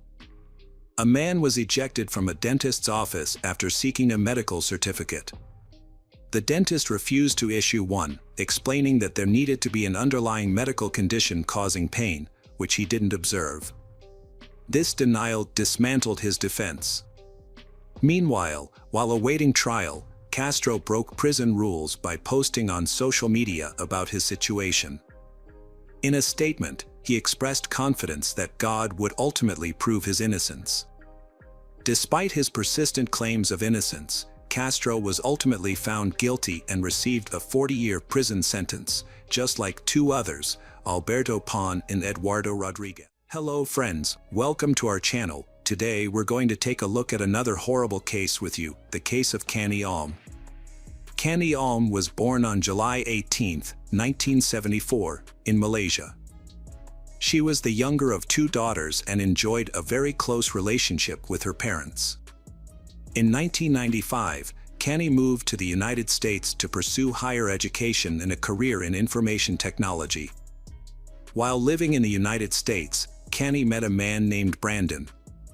He was a U.S. citizen and an ethnic Chinese whose parents emigrated from Singapore over 20 years ago. Initially, Kani and Brandon were just friends, but their friendship eventually blossomed into a romantic relationship. Brandon became a significant figure in Kani's life, supporting and helping her in various ways. They got married in 2001. Kani's life was on track in 2003. She was working as an analyst in San Diego, planning a future with her husband, and hoping to start a family. Her life changed dramatically that year. The trouble began when Kani's father, Ong Bai-yong, was diagnosed with cancer. Kani decided to fly to Malaysia to support her family during this difficult time. On June 1, 2003, Kani and her husband, Brandon, arrived in Malaysia. However, Brandon returned to the USA after a few days, leaving Kani to care for her father in Kuala Lumpur. Despite the distance, Kani and Brandon stayed close through daily phone calls. They would talk for hours, sharing stories about their daily lives, including their 2 pets. Kani's father underwent surgery to remove a kidney, but fortunately, his health began to recover. As he improved, Kani planned her return to the USA, scheduling a flight for June 14, 2003. Kani organized a farewell dinner at a local restaurant the evening before her departure, and she invited her mother, sister, and closest friends to join her. That evening, June 13, 2003, Kani and her mother arrived at the designated meeting spot later than the others. They had trouble finding a parking spot in front of the mall, so Kani parked in the underground lot. However, her mother was concerned about the poor lighting in the lot, rather than the parking fee. Once they arrived at the second-floor restaurant, Kani was excited to reunite with her childhood friends, whom she hadn't seen in a long time. They spent a few hours catching up, but Canny soon noticed that her mother, Pearlie, was starting to look tired. When Canny asked if her mother wanted to head home, Pearlie said she had a lot to do that day, but was okay with leaving early and promised her friends she would be back soon. Canny, her mother, and her sister Elsie got up from the table to pay for their parking. They went to the payment terminal, which was located on the first floor, a floor above the underground parking lot. As they waited in line for the terminal, Canny realized she had left the parking ticket in their car. She asked her sister and mother to stay in line while she went back down to retrieve the ticket. Elsie and Pearlie waited for 10 more minutes, but Canny still hadn't returned. Then, her sister started calling her. The first call went unanswered, and the second one was sent to voicemail. This was unusual, and Elsie and Pearlie immediately sensed that something was wrong. They quickly went to the parking lot, where they were shocked to find that Canny's car was no longer there. They searched the parking lot several times to make sure, and after confirming that the car was indeed gone, they realized that Canny must have disappeared along with it. Pearlie was certain that something had happened to her daughter, as Canny would never leave without saying anything. Although the parking lot was poorly lit, it had surveillance cameras that might provide some clues about what had happened. The mall security initially refused to show Canny's relatives the footage, but relented after her mother begged for their help. At midnight, Pearlie and Elsie sat in front of a monitor and watched the shocking footage, which confirmed their worst fears. The footage revealed Canny's car speeding out of the underground parking lot, crashing through the barrier. Although the footage quality was poor, it was evident that a man was driving, with Canny in the passenger seat. Her body was positioned as if she was trying to distance herself from the driver, leaning against the door. Upon seeing the footage, Pearlie immediately filed a disappearance and kidnapping report at a police station. The police launched an investigation, while Canny's family and friends drove around Kuala Lumpur, desperately searching for her purple proton tiara. Meanwhile, Brandon, Canny's husband, began to feel a sense of unease. He tried calling his wife multiple times, but she didn't answer. He then contacted her mother, who informed him about the events that had transpired. The news of Canny's disappearance left Brandon in shock. Pearlie could hear him sobbing over the phone. As dawn broke, Canny's friends and family reluctantly returned home, their search efforts having yielded no results. The police disseminated information about the disappearance and conducted their own search, but unfortunately, it didn't lead to any breakthroughs. Even the footage from the mall's parking lot where Canny was kidnapped failed to provide any leads on identifying the driver of the car. More than 72 hours have passed since Canny's loved ones last saw her. Authorities believe that if she was kidnapped, it wasn't for ransom. If money was the motive, the kidnapper would have demanded it by now. A disturbing find was made by police when they discovered Canny's car left empty on a city street. The front right tire was severely damaged, indicating it had been driven on while flat for some time, causing it to shred. In the back of the car, a large red stain was found on the passenger seat. Forensic experts collected evidence, including scrapings from the back seat, fingerprints from the steering wheel, and other parts of the car. There were many clues found in the vehicle. Canny's family and friends held on to hope and prayed for her safe return. However, their hopes were crushed the next day after her car was found. On June 17th, a road worker detected a strong, foul smell coming from a manhole near the highway. Upon lifting the lid, he discovered a body that someone had attempted to burn using 2 car tires and sticks. A team of leading forensic experts from the Royal Malaysian Police immediately arrived at the scene. They found 2 car tires filled with concrete, which had been used as stands for road signs, lying on top of the body. It appeared that whoever had hidden the body, trying to make it harder to identify. Although the discovery of the body seemed to confirm the family's worst fears, Canny's mother, Pearlie, refused to believe that her daughter was dead without official confirmation. "Until they confirm it, we will continue to hope that she will turn up alive," she said. The family went to the morgue, but the doctor said that they couldn't confirm the identity of the body yet. Kenny's family members provided DNA samples for comparative analysis.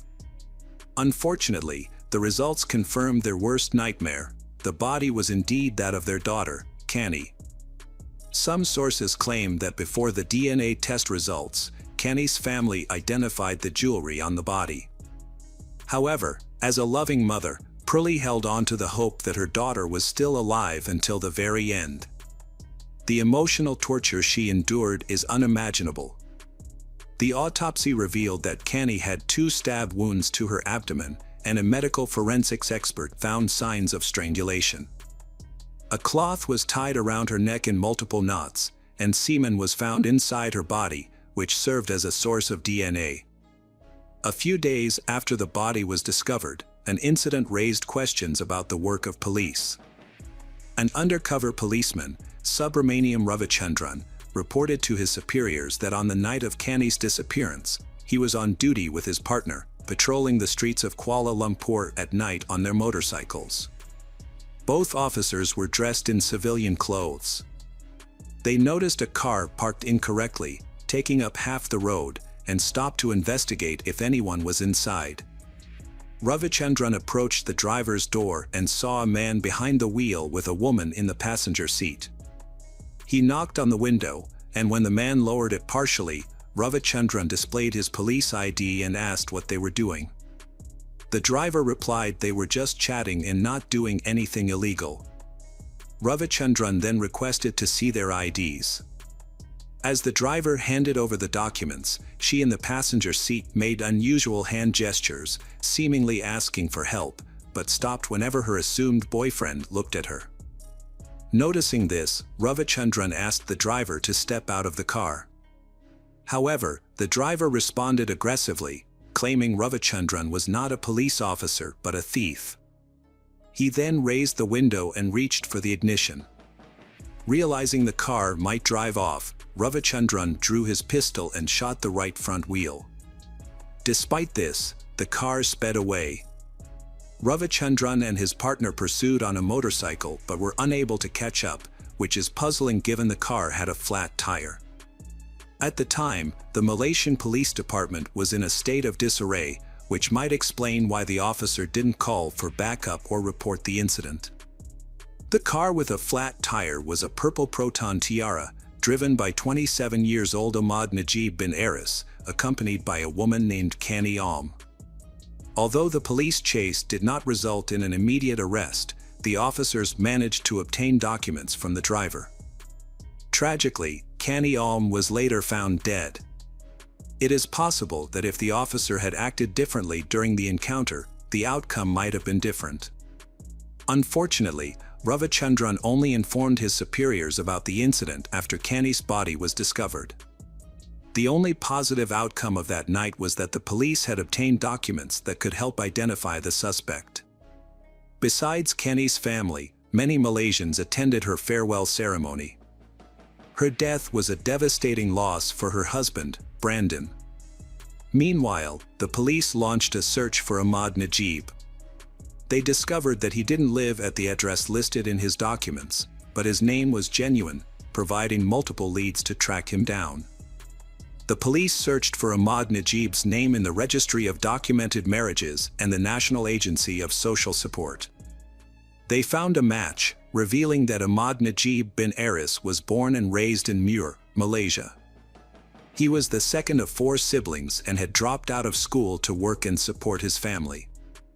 In 1998, he moved from Muar to Kuala Lumpur, where he got married and had 2 children.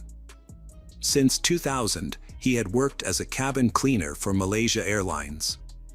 Knowing the name of Ahmad Najib's wife and her workplace, the police began surveillance. She worked at a metropolitan bank, and after her shift ended, undercover police officers followed her to determine her home address. Now that they knew where Ahmad Najib lived, the police had to ensure he was inside the house without alerting him.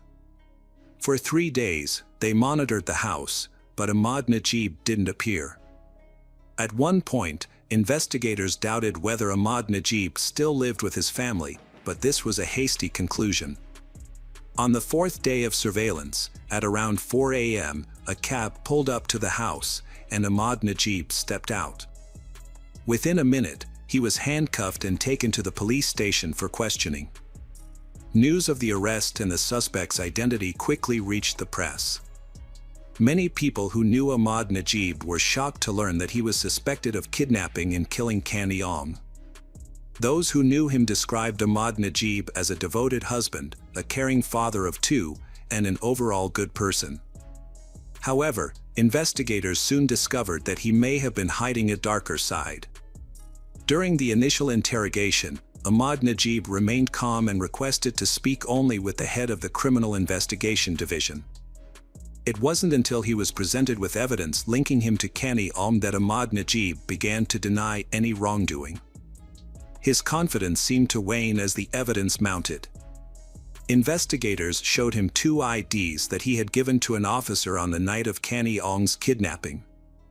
They also revealed that they had found bloodstains on his jacket and jeans, which DNA analysis would likely confirm to be Kani Aung's blood.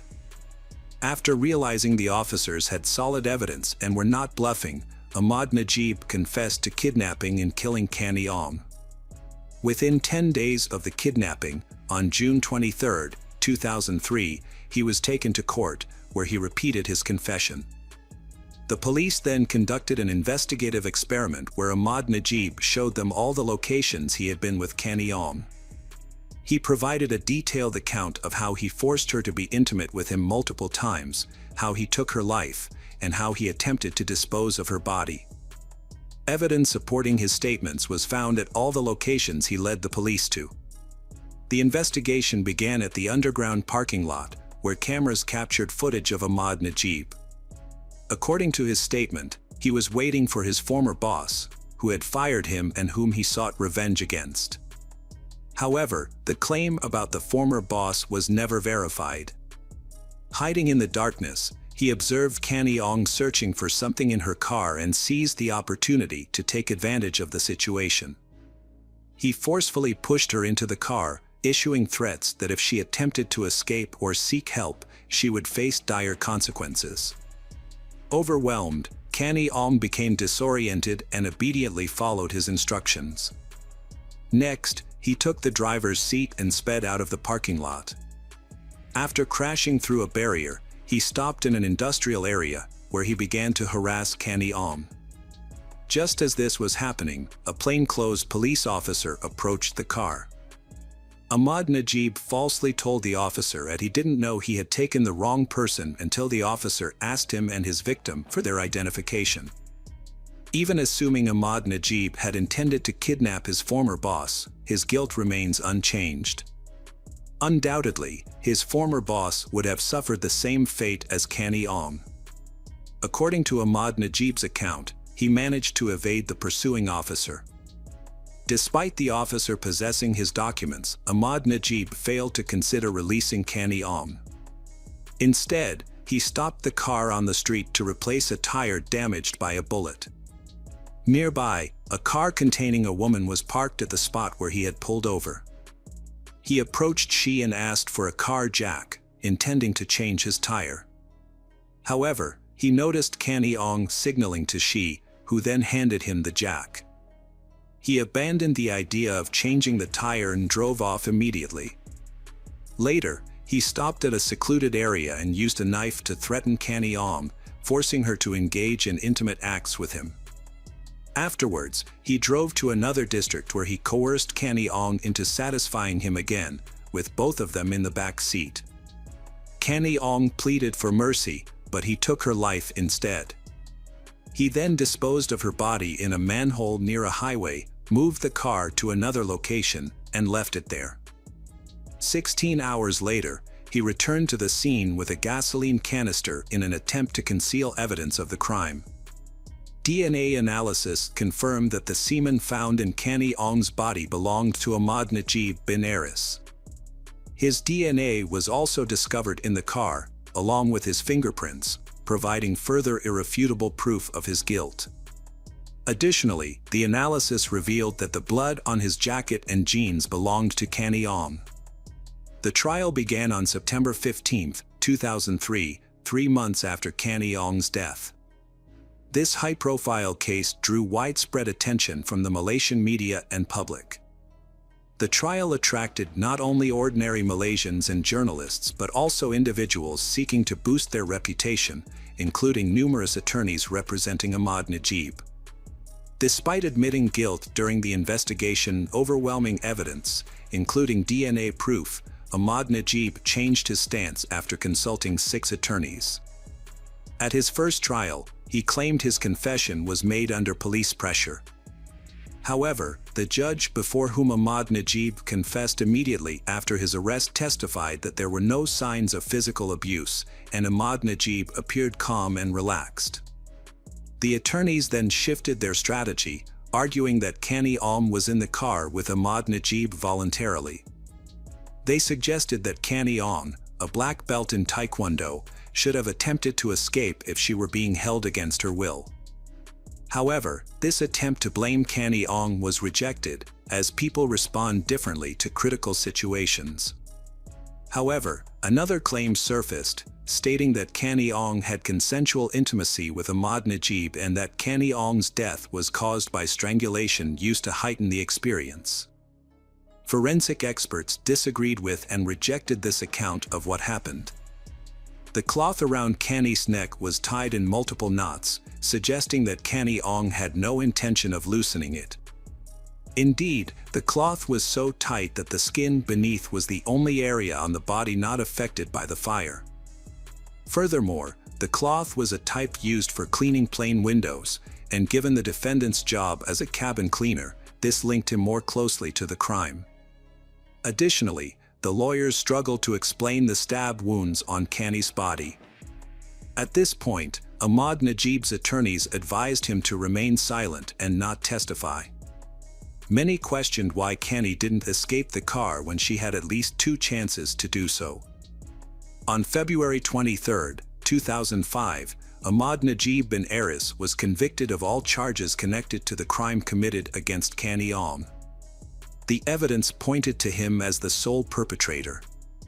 Ahmad Najib received the maximum sentence under Malaysian law, 20 years imprisonment and 10 strokes of the cane for violating Canny Ong's sexual integrity, plus the death penalty for causing her death. In Malaysia, the death penalty is carried out by hanging, a method that differs significantly from the lethal injection used in some other countries, such as the USA. Ahmad Najib's lawyers attempted to appeal the sentence twice but were unsuccessful both times. In 2010, Ahmad Najib petitioned the head of state to commute his death sentence to life imprisonment, maintaining his innocence. However, his plea for clemency was rejected. More than 13 years after Canny Ong's death, on September 23, 2016, Ahmad Najib's sentence was carried out. He was 40 years old at the time of his execution.